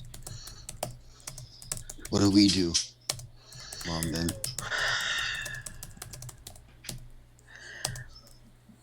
In what way? She says, looking at him. I have no idea.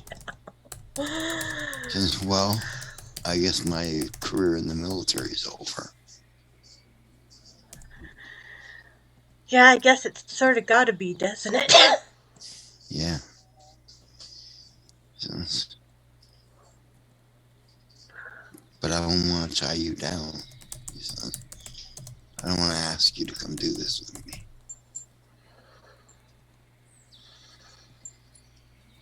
Says, but I don't want to be without you either. Yeah. I don't want to be without you either, so this could get interesting. I guess I'm just gonna have to learn how to teleport. Says, we are elves. This is true. Says, so if you We come got a see me lot of often, years. he nods. Okay. Come see me often. Says, As often as I can get away.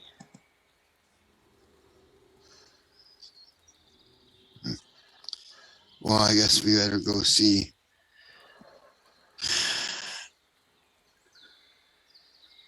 Celine.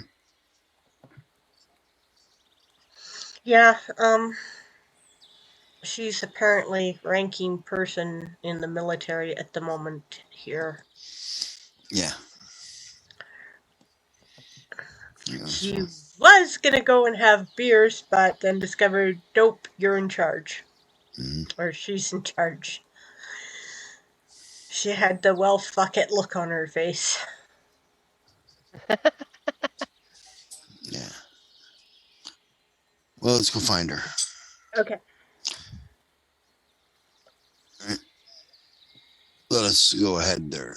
That's fine, says Xerxes. I don't need you anymore. He says, my liege? I'm with the most powerful wizard in all of known space.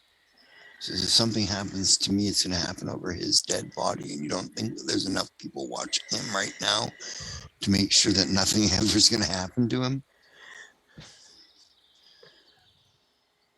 I suppose when you put it that way, he says.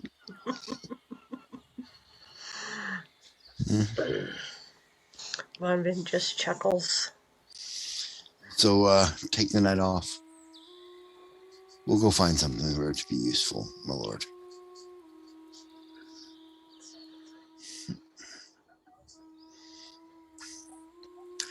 Then Selnar disguises them as middle-class people again and leads them out of the building. Yep.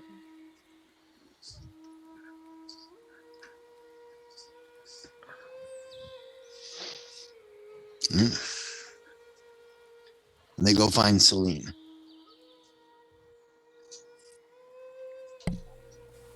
Okay, so Celine is by this time in whatever the main guard military outlet is, main fortress, and is organizing relief efforts and preparation to receive or rescue refugees.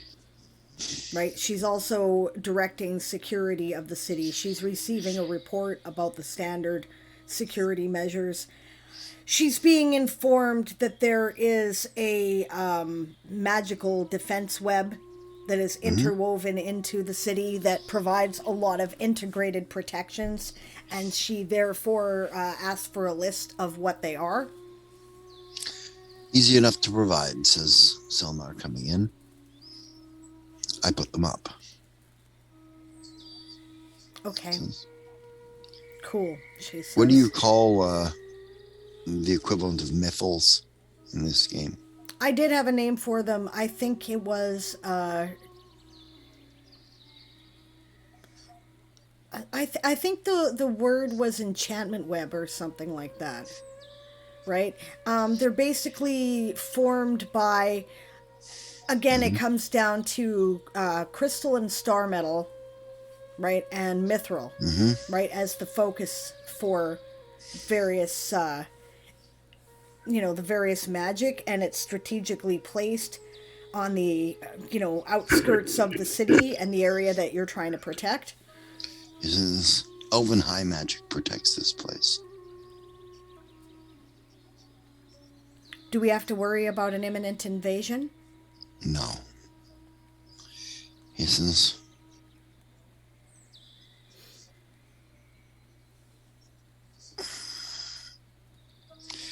we need to worry about the fact that a lot of people are going to be displaced here. He says, a lot of these buildings stand open. Right. He says they were built in case of this inevitability. Clever, she says. He says, so there are everything from underground lairs for the dwarves and gnomes in Evergleam, right, to elven tree houses. Right. And everything is reasonably divided up into like low cost housing, middle class housing, and then upper class housing. I don't think that really matters though.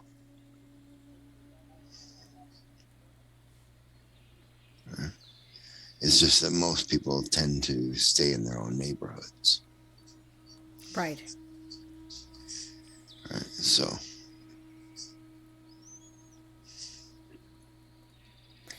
she says, the way I see it, our immediate duty is to try to protect the survivors. And then our secondary duty is going to be the counterattack, she says.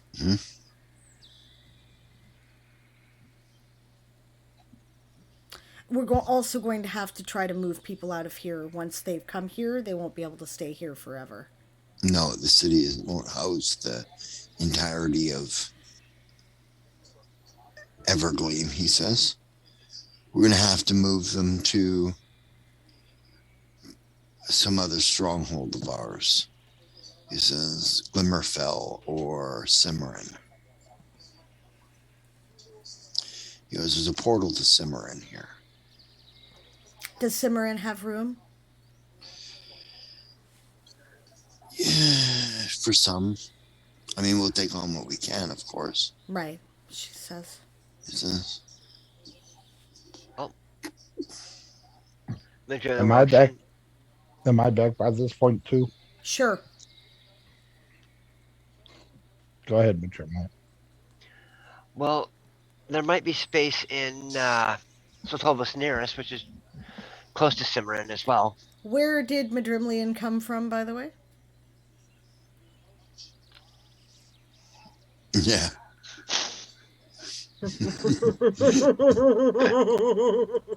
Madrimlian's in trouble and he knows it. Yeah, Celine gives him a long, frosty look.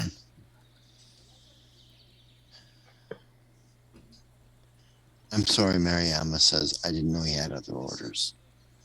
He did, she says. We'll talk about this later. That's a good idea, she says. Do you think Soltovis Nearest will take at least the Alfar? Absolutely. Good, she says.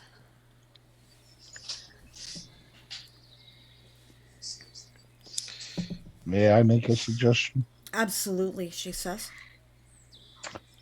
Given the fact that Kanathi and everything's on Peridos on the other side of the system, it should be fairly safe. Maybe we should think about moving the mass of the people there for now. The question remains how we're going to get them there, she says. We have access to the most powerful mage in space. Zelnar nods.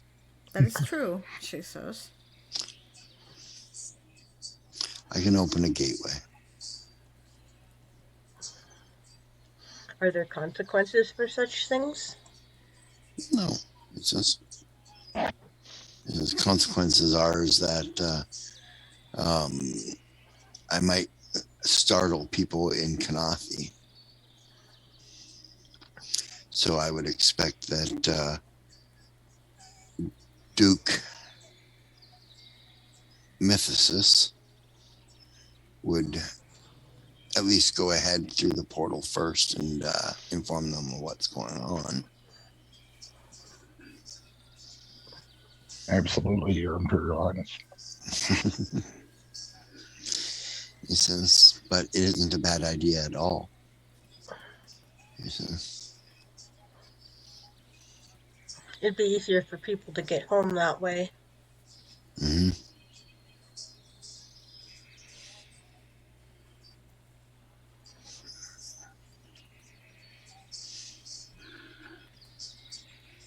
Okay, so Dazzlecat went back to the ship and apparently is knocking on Arden's door.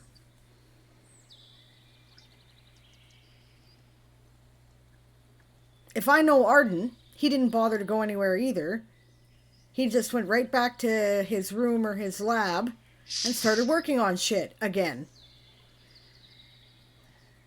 Because Arden is a crafting hermit.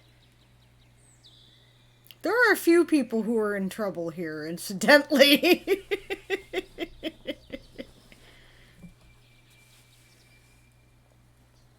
Apparently Arden fell asleep and doesn't answer. Anyway, moving on. Is Arden muted?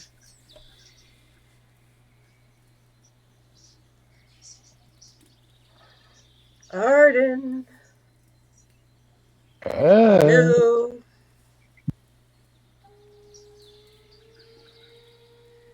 Nope, he's gone.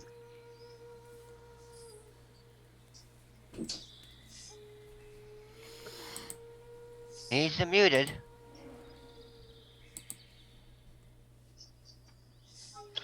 Anyway. You'll have to do it later there, Daz.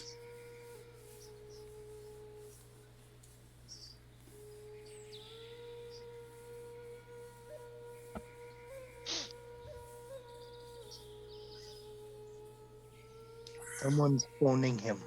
I see that. Oh.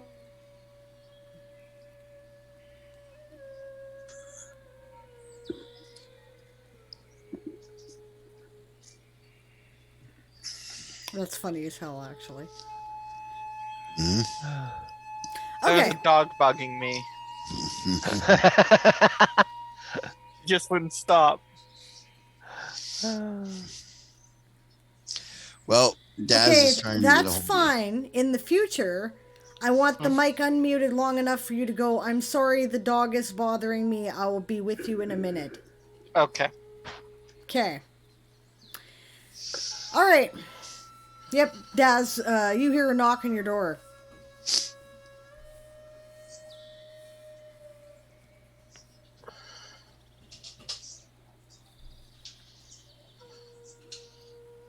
That was Apparently- towards you, Taz. Okay. I'll go answer it. Yeah, you see Dazzle Cat standing there. Oh, let me get the stream open then. There we are. Okay, that's cool. That way you guys can have a conversation in chat, and I will follow along and fill in the audience verbally when it's sorted, and then that way I can go on with other things going on as well, and you guys can interact in real time with each other, which is a lot easier. I'll just say I'm a slow typer. Yeah, it's fine. Daz isn't the fastest either, so you guys will be fine, honestly. Okay. So, in the meantime, Or the yeah. most accurate. Yeah.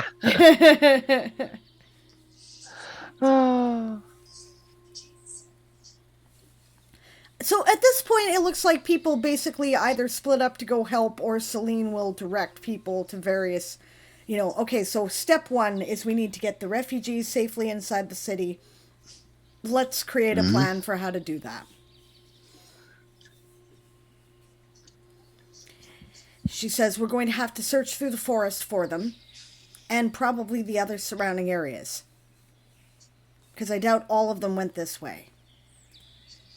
We're going to have to do it from the ground, because we cannot risk the Fomorian fleet seeing our ship. They'll just shoot it down. I can get some help for it. Says somewhere. I'll take whatever help you can get, Dad. Some giant eagles. We can use those. That would be good, she says. Brilliant. They'll help us? That's wonderful. I'm sure they will. They tend to be pretty gregarious. And the orcs have no reason to try and shoot at them, and if they do, they're going to have a rude awakening. They have some aerial cavalry here, too, as well. She says Griffin Riders. I can put them out for the same. I will do that, she says. Right. I will do what I was supposed to do, and I will join the Griffin Riders. Okay, she says. Thank you.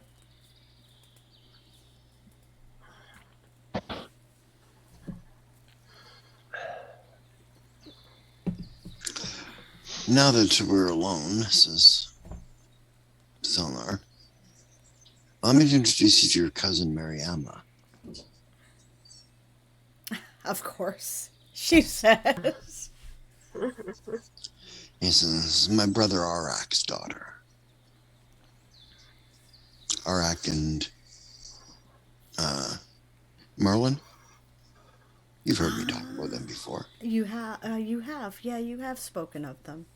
Well, that when explains Arak a was lot. pretending to be straight, he had a daughter with a particular matron.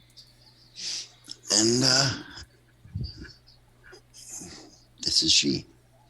I put her in your path. Was it a test, she says? Yes. Good. Yes, it was. And you passed. Of course you passed. Of course they passed. Mariama. Celine gives her a hug. Yeah, she hugs her back. Cool, she says. Is Madrimlian here or not when this happens? No. No, Madriman's not.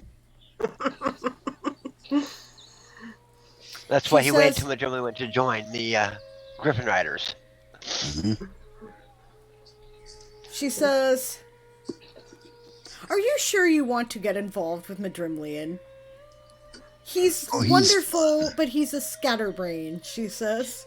He's fun, she says. He did drink Cthulan brain juice, says Fonvin. That is true, she says. But it did turn him into a psionic. This is true, but we did ban him from, making coffee in the lab anymore. Good idea. She says. You see? He can be dealt with. Rocks. What was that there, Crowley? And swallowed rocks. Yeah. You do realize that by going off with you and not doing what he was told, that is a whipping offense, right? Yes, Lashes I know. before the mast, she says. Yes, I know. She says.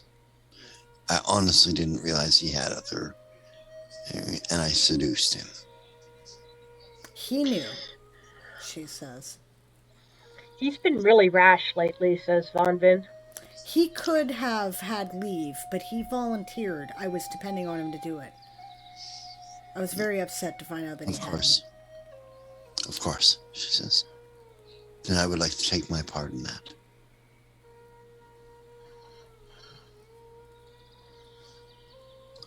As the instigator of why he disobeyed his orders. She says, I'm not going to give him the whipping, she says. It's not going to do anyone any good. No.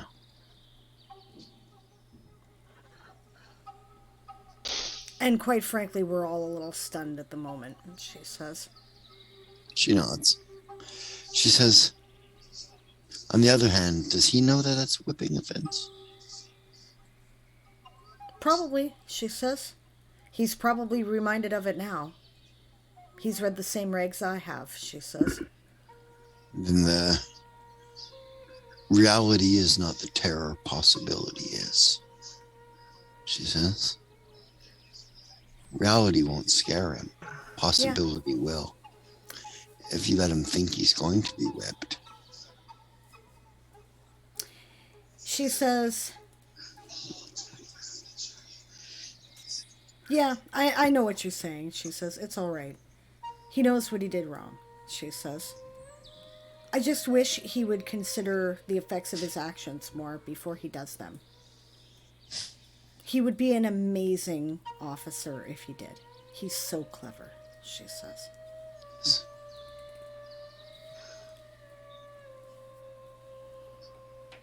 I'm going to leave it at that. This is not your fault. Entirely, she says. Yeah, she says. We have bigger things to worry about. Go on. Find a way to be helpful, guys. That's my orders. Avalana. Avalana, says Fonvin. She turns to Selnar and says, where is the king's body? Someone should see to his rights, and I am a priestess of Arianrod, she says. He specifically requested you. I'm honored to do it, she says. So his body is in the safe house. Is being tended to by guards. Then I think that's my big duty right now, she says. Let's see, who... She says, Alessander needs rest. He's been on alert for some time, so... Who is the next ranking under Alessander? Xerxes. Xerxes. And Xerxes is definitively on leave at the moment. Probably indefinitely, she says. Yeah. So the next one is... Yazma. Madrimlian. Nope, Yazma. Is it Yazma? Yep. I thought Madrimlian had seniority. Well, that's right, yes. He does that, right. He does have seniority, but he's in the shithouse right now, so... She says, find Madrimlian. Belay my previous orders. She says, he's in charge until I'm finished. Unless, of course, Dad overrules him, but... No, that's fine. He says, Madrimlian, report back here, please. into the air, and you hear it in your ear there, Madrimland. Yep, he comes back. Now he's like, I'm fucked. He comes back, releases the bug suit, and goes to the mast. Bosun? No, they're not on the ship. They're in the office of the... Yeah. Oh.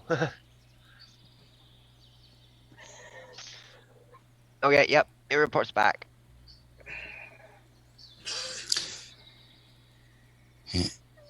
Selnar says,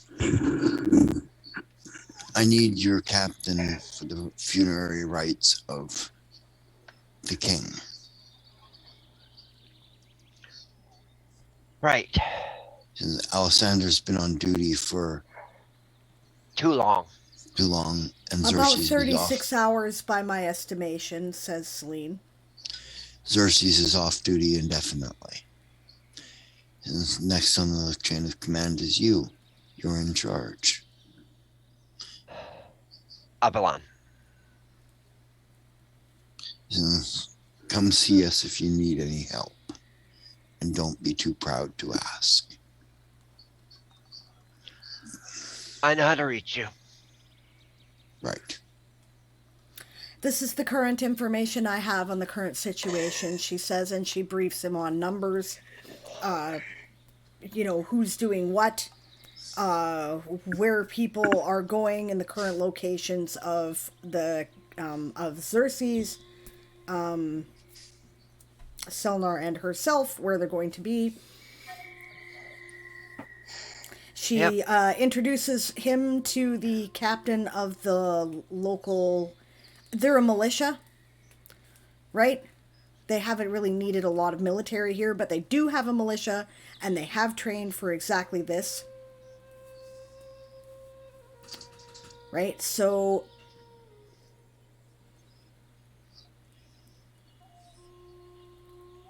Ah, yes, perfect. That's right, too. Thank you for reminding me, Daz.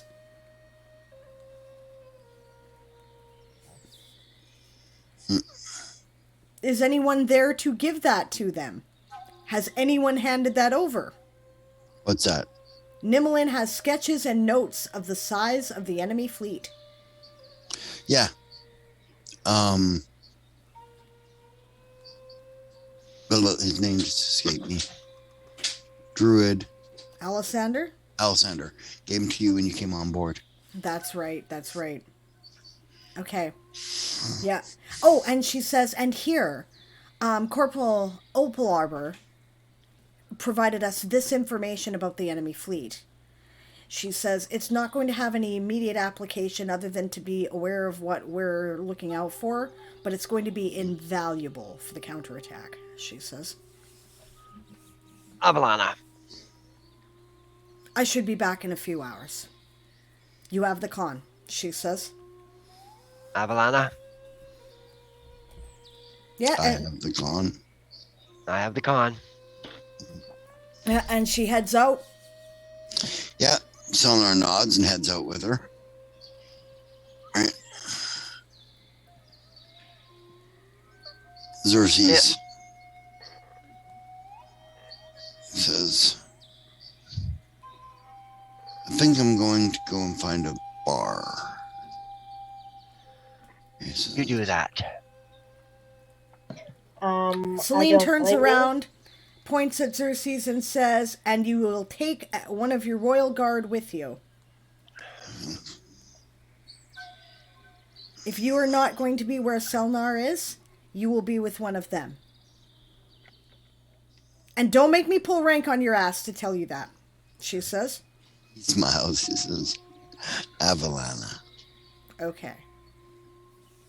You might be the king, but I'm the Imperial princess. Nah, she says quietly to him. He grins. He says, thank you. She gives him a hug. Yeah. Hugs him. I think I will be keeping him company, says Von Vin. I'll make sure the officer of the watch knows where I am in the event of a medical emergency. Otherwise, these guys have everything pretty much in hand. You know, they have plans for who's assigned to hand out whatevers for when people arrive in the event of an emergency. They Everybody's have got a job already. they have a fully developed druid grove and a church of Arianrod here. You're fine. Go have a beer, she says. You're right. Go on. Xerxes needs you. Yep. Off you Yep. go. Yep. They head off to the bar. He stops and grabs one of the royal guard on the way. Mm-hmm.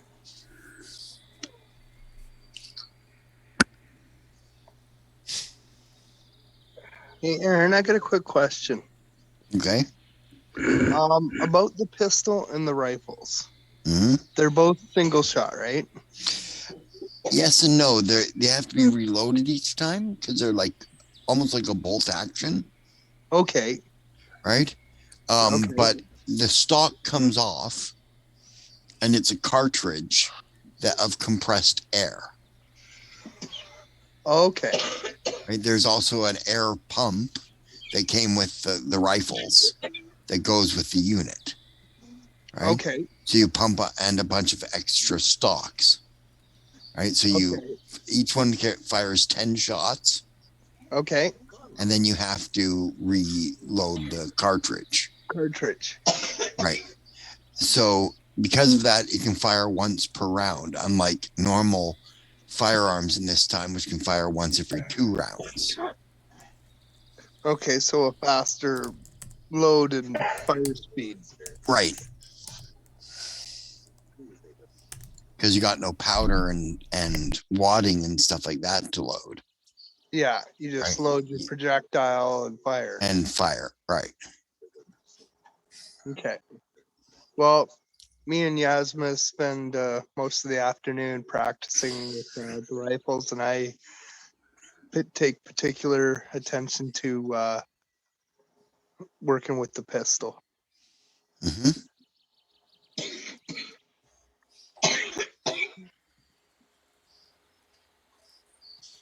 That's all I wanted to know. Thank you. Okay.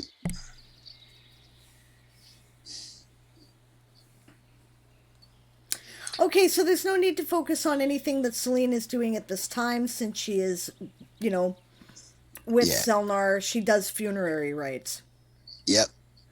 It involves blessings to make sure that he can't be raised to undead and, washing the body and stuff like that. So we don't need that. And I actually gave you that spell, too. It's called Sanctify Corpse. Yep. Yeah, it is. Yep. Good stuff. So, in the meantime, I see that Madrimlian has commanded the new sergeant to join him in the office and is giving directions. I also caught the fact that Daz had asked Arden to make like a limitless pouch of spice for Nimmelin. That's great. Yeah, I came up with an alternate solution because there was no such thing as the plane of spice. Okay. I was just like, because it just doesn't make sense to me logically. Sure, there's an elemental plane of water, and that's how bottomless decanters work. But spice, I don't think that can be fudged. It's rather specific. There is the elemental plane of Pepsi Cola. Well, no, you know what you do is it's a variation of Bucknard's Everfull Purse, except instead of being money, it's spice. There is a elemental plane of orange soda. Honestly, what I'd have done is I'd have used craft wondrous item and prestidigitation, and it's a shaker. And when you activate it, you shake it over the thing, and it makes it spicy. But that's all it does. It makes things spicy. Yeah, you can do it with prestidigitation. Why not just create food and water to create food that's spice? Yeah. Yep. It specifically says the stuff from Create Food and Water is bland. That's true. That's true. Well, I still think the prestidigitation actually does that. It says it right under the. Yeah, it does change the flavor of food. Change flavors of food.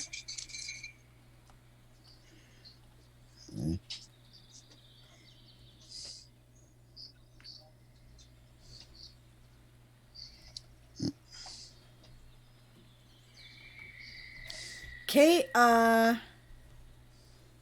now as for Stretch, I'm guessing I see that you're kind of floundering around wondering what the hell Evola should be doing, right?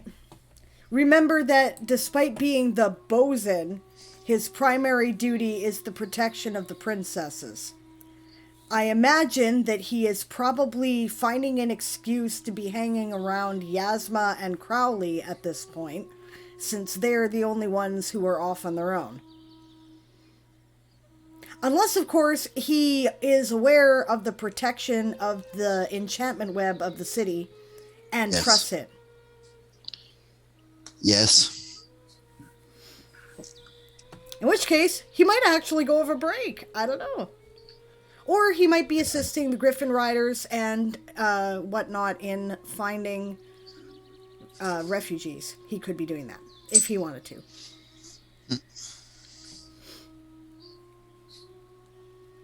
But he strikes me as super paranoid, so... Your call on that totally, Stretch. It's how you want to play your character. I will not tell you how to do that.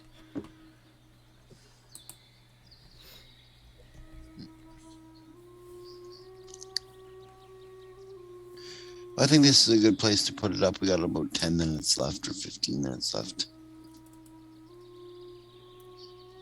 You think? Does anybody have anything left that they would like to do here specifically? There's a few things I'd like to discuss with Aaron after, but Sure. we're gonna hang the game up. That's cool, but I'd still like to stay on and talk to you a couple minutes. Sure. Fair enough. Case Stretch assists the Griffin Riders after checking on the various princesses. Yeah, Vonvin is with Xerxes and one of the royal guard. So actually, she's in probably, she and Yazma are in the most vulnerable positions at the moment. Of course, they're all in the enchantment web and its jurisdiction. Celine is fine. She is with her dad. And I presume by the range there's posted guards and stuff, like city guard anyway. Oh, yeah. Yeah. Yep. Okay, Dragon Magpie would like information on commonly available minor magic items. She'd like to look at it for the purposes of things Nimlin bought for her brother.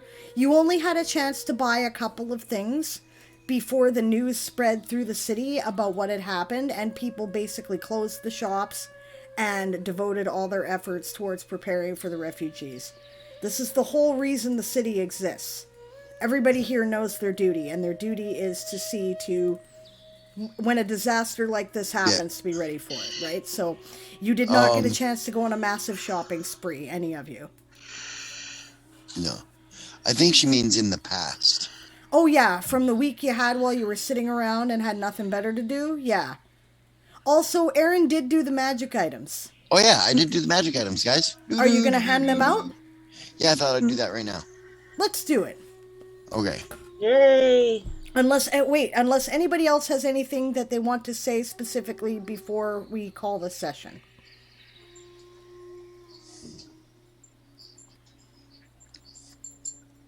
Okay, I'll take that as a no. Let's do some magic items. By the way, the characters did make a level. I should have done a giveaway at this session. We will do it next week. Please remind me prior to game. All right, what we get? Toys! I want toys too. Toys. Toys. Okay, the thing about it is that I think that Arian, who gave me some suggestions and stuff, which helped me come up with ideas of my own, right? Which, thank you. I think you were looking at the whole idea that this is a Orcish admiral's ship, and therefore he's not got junk lying around in his safe. Right? And so I noticed that many of the items that you put in there were rather expensive, but then some of them weren't. So, I went through and basically considered that this was the admiral of the Orcish fleet, right? The Right. Iron Champion, right? And Crowley robbed his safe, right? He'd have elven treasures in there from previous battles and stuff. So here's what I come up with. Arian, a match set of elven dueling blades, leaf and thorn, +3 keen edge speed, with a special ability as a standard action, make an attack on one opponent with each blade. If both attacks are successful, make a single rend attack with both blades that, if successful, rolling once for both. Causes normal damage plus an additional half strength adjustment. So you do times 1.5 strength with your primary and times 1 strength with your secondary. The blades bear the emblem of the Swiftleaf tribe's hereditary chiefs, a lost Nanahi tribe to which the apple blossoms have a legitimate claim.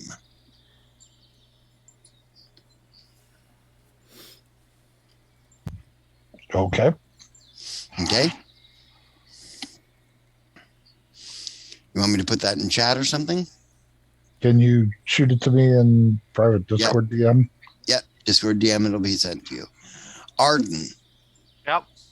A magnifying glass of true seeing. Works much like true sight goggles, but does not have to be strapped on. Bears the symbol of the glory rose, a man-o-war lost from presumed sunken Windsmere some 30 years ago.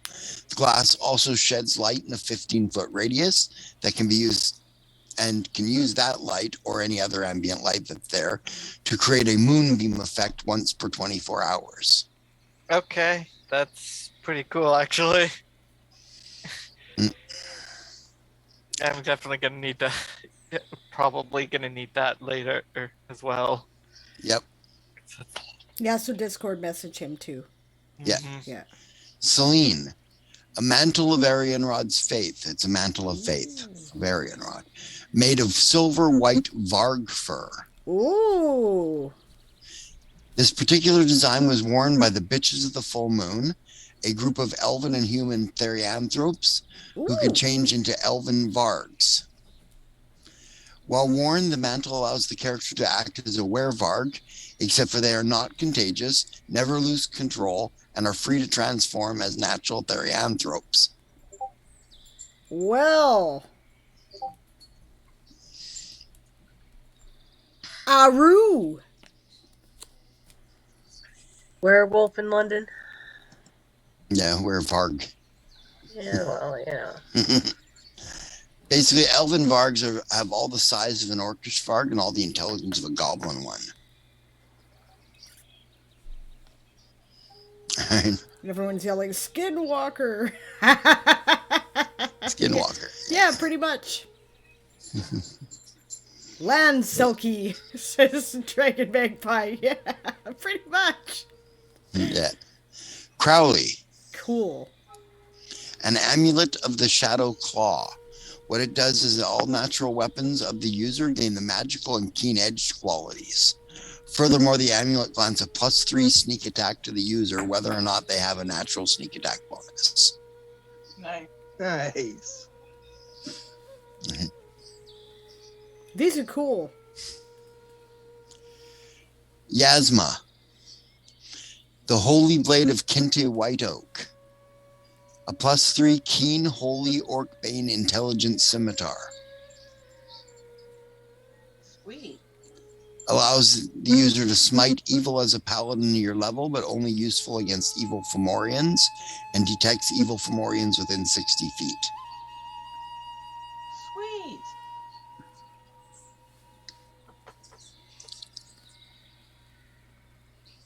Okay. That's an orc smasher.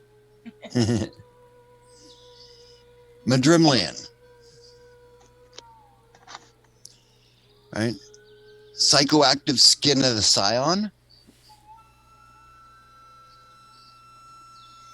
And 5 4th level power stones.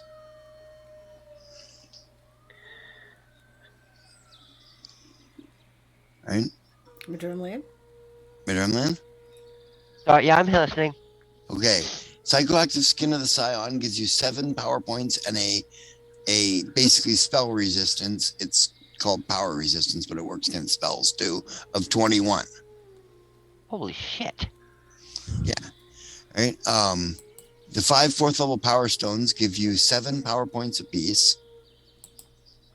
Right? So 35 total power points.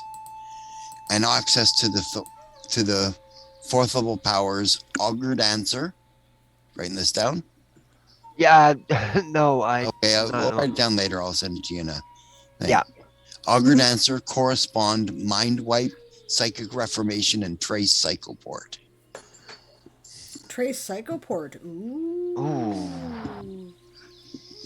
Suddenly, much is explained about stuff that I never bothered to in the books. Cool. Von Vin. Yep. Stang of the Archdruid. Cool. The Stang of the Archdruid has an aura of strong variable magic and a caster level of 15th. Nice. All right. It weighs 8 pounds.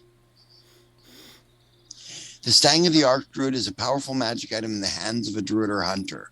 It can both heal and harm and grants its wielder several protections. The staff is constructed of oak, topped with a half antler rack of at least 7 tines. The foot bears a sharp mithril stiletto used mostly for standing the stang in a sacred circle, but can be a deadly spear when needed. The stang also allows the use of the following spells. For 1 charge, you have Antall, Green Sight, Cure Moderate Wounds, Flame Strike, and Hold Animal heightened to 5th level. Nice. Right. Then you've got, for 2 charges, Cure Critical Wounds, Stone Skin, Transport via Plants, Control Weather. Nice. And for 3 charges, you have Animal Shapes. Useful. Yeah, I will be sending this to you. Thank you. Discord I message, appreciate but yeah. I was going to ask, in Pathfinder, since I'm relatively new to Pathfinder, is there a method of recharging your chargeable items? Yes. A wielder of the Stang of the Archdruid gains +4 natural armor bonus to AC and +2 luck bonus on saving throws. The Stang is also a +2/+2 double weapon, spear and club, and its wielder may use it to smite opponents. If 1 charge is expended as a free action, the Stang deals double damage, triple on a critical hit for 1 round. The Stang of the Archdruid can be used to reincarnate a dead creature by calling on the wielder's connection to nature to take the staff as an offering. This causes the staff to vanish, but reincarnates 1 dead creature per charge left in the staff, as if casting Reincarnate. In addition, after using this effect, the wielder who triggered it receives a +2 luck bonus on all ability checks, attack rolls, saving throws, skill checks for 1 day per creature reincarnated. Nice. Yeah, so that's, yeah, right. Something weirdly weird can happen to the whole party if they wipe. Yeah. Party wipe, reincarnate everybody. It's a TKD. Yeah. Rest. Yeah. No, TPK, that's it. TPK. Yep. It's a TPK. Everybody's all of a sudden like. Did I miss anybody? I didn't miss anybody, did I? Yazma? No, I agree. Scimitar. Holy Right. scimitar. That's intelligent. Holy scimitar. Intelligent. Ruvel. A greater holy vindicator. Bears overwhelming abjuration magic. Caster level 20th. Yikes. Weighs 3 pounds, like any sort of mithril longsword. And this +2 holy mithril longsword becomes a +5 holy burst mithril longsword in the hands of a paladin. When wielded by a paladin, the sacred weapon provides spell resistance 5 plus the paladin's class level to the wielder and anyone within 2 squares of her. This also enables the paladin to use greater dispel magic once per round as a standard action at a class level of paladin. Until the paladin reaches 4th level, only the area dispel is possible. At 4th level, the paladin may use targeted dispel, and at 8th level, they may use counter spell. At 10th level, they may use this dispel once per round as an immediate action, and at 16th, they may dispel magic once per round per point of charisma bonus as a free action. The greater variation automatically detects evil within 60 feet and can be used to force shape change on any evil creature once per round as a swift action. There. Okay. Awesome. So I found the skin of the scion. Yeah. I'm just looking for the power stones. Power stones are just a entry in the magical items section, right? Before all the list of magic items, because basically what a power stone is just a power that's been put in a stone. So it's a custom then? No, it's in there. It's just hard to find. Right? If you can't find it, don't worry about it. It's just like basically what it does is it gives you access to those powers, plus enough power points to use them once. Yeah. Right. I can replenish the power points in it too, can't I? Yeah, they replenish every day, just like yours. Ah, okay. Right. Yeah. And you don't have to use the power points in the power stone for the power in the power stone either. Yeah. Right? So it just grants you an additional power. So yeah. You have 5 4th level powers now.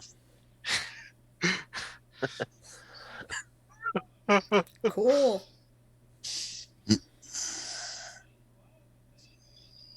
Yeah. Okay.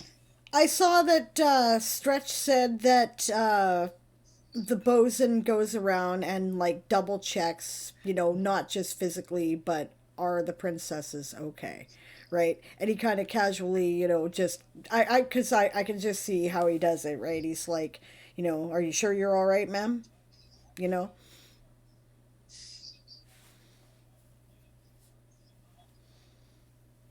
Oh my.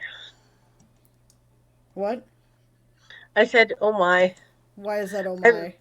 Because it's just sort of odd, because let's put it this way, it will certainly make Von Vin pay a little bit more attention to our good Mr. Bolzen, because that's just very odd. Why would that be odd? Because nobody checks up on her, ever. Nobody has, but it just doesn't, Nobody what? nobody has until you got on the ship. Yeah. We check up on you all the time.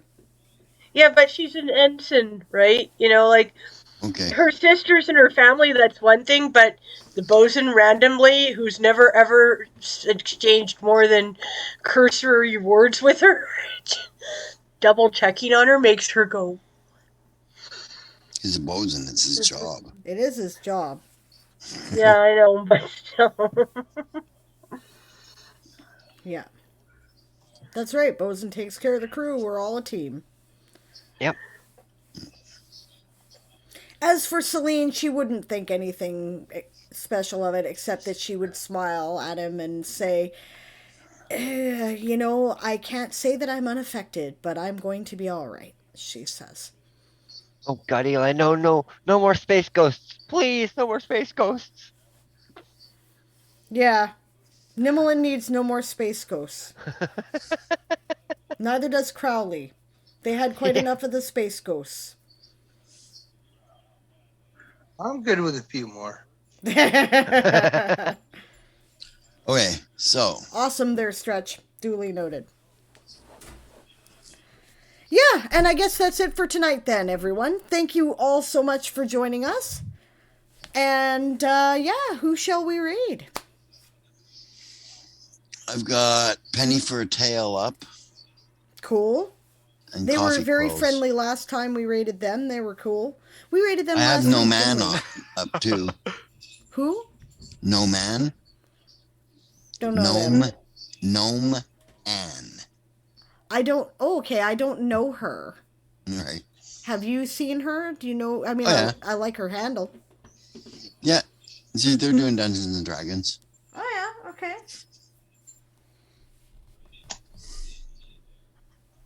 Well, all right then. I think rating somebody new sounds like fun.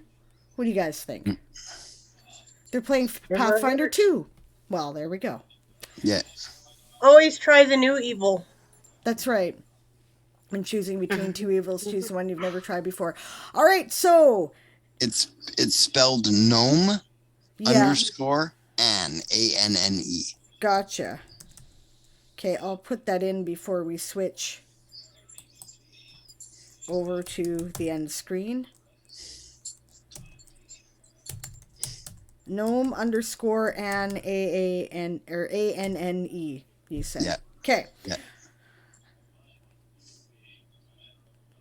Ah, that's too bad there, Stretch.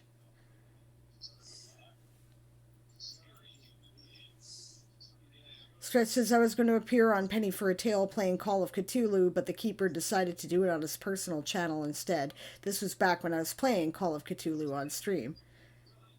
Yeah, fair enough. Okay, so special announcements. Tomorrow is our day off. We will not be here, of course. Aaron will be back on Tuesday for Ask an Old GM at 2 p.m. Pacific, 5 p.m. Eastern, 10 p.m. in the UK and UTC, and 7 o'clock in the morning on Wednesday morning for those of you in Australian Eastern Time. All right, next time I'll be back is Wednesday for Diane Writes. Oh, wait, no, Tuesday evening for Diane Actually Writes. That starts at 5 p.m. Pacific, 8 p.m. Eastern. Do some math because I can't. 1 o'clock in the morning on Wednesday Wednesday morning for those of you in UTC and in the UK, and a reasonable hour, which is what? Flip it around. 10 a.m. for those of you in Australian Eastern Time, also on Wednesday morning. Special this weekend, the community challenge has been achieved. I will be reading part 1 of A Few Good Elves live on stream. That will be Saturday. No. What? No, Stretch. It's not Diane Writes on Tuesday, not Wednesday. It's Ask an Old GM on Tuesday, and then Diane Writes on Wednesday. No, it's Ask an Old GM on Tuesday, and then Diane Actually Writes what is our Tuesday evening, but it will have turned over into Wednesday for him by then. Right. That's what I'm saying. Okay, I forgot about that one. Yeah. Yeah. Anyway, as I was saying, because it is a very important special announcement that therefore needs to be repeated, Saturday, this Saturday, coming up. Yes, I'm taking over your stream again. You didn't even bother doing it last time, so what the hell do you care? I passed out. I was... Stop that right now.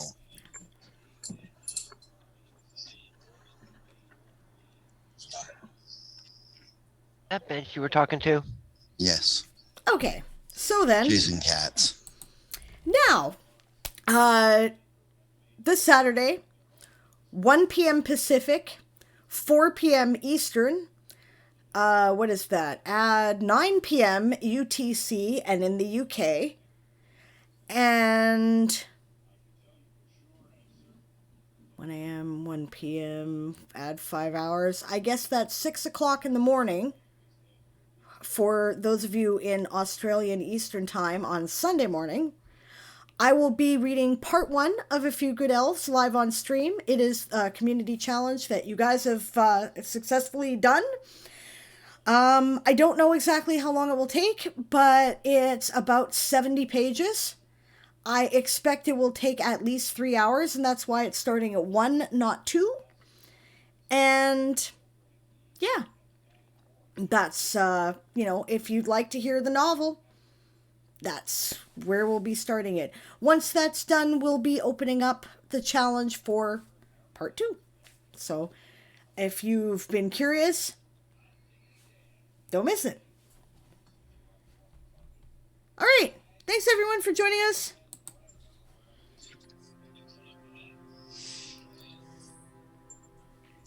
Toy Soldiers Old School is game mastered by Sable Aradia and created by Diane Morrison, who happened to be the same person. Audio and video provided by Zoom. Sound effects and ambience provided by Sirenscape. Character images provided by Hero Forge.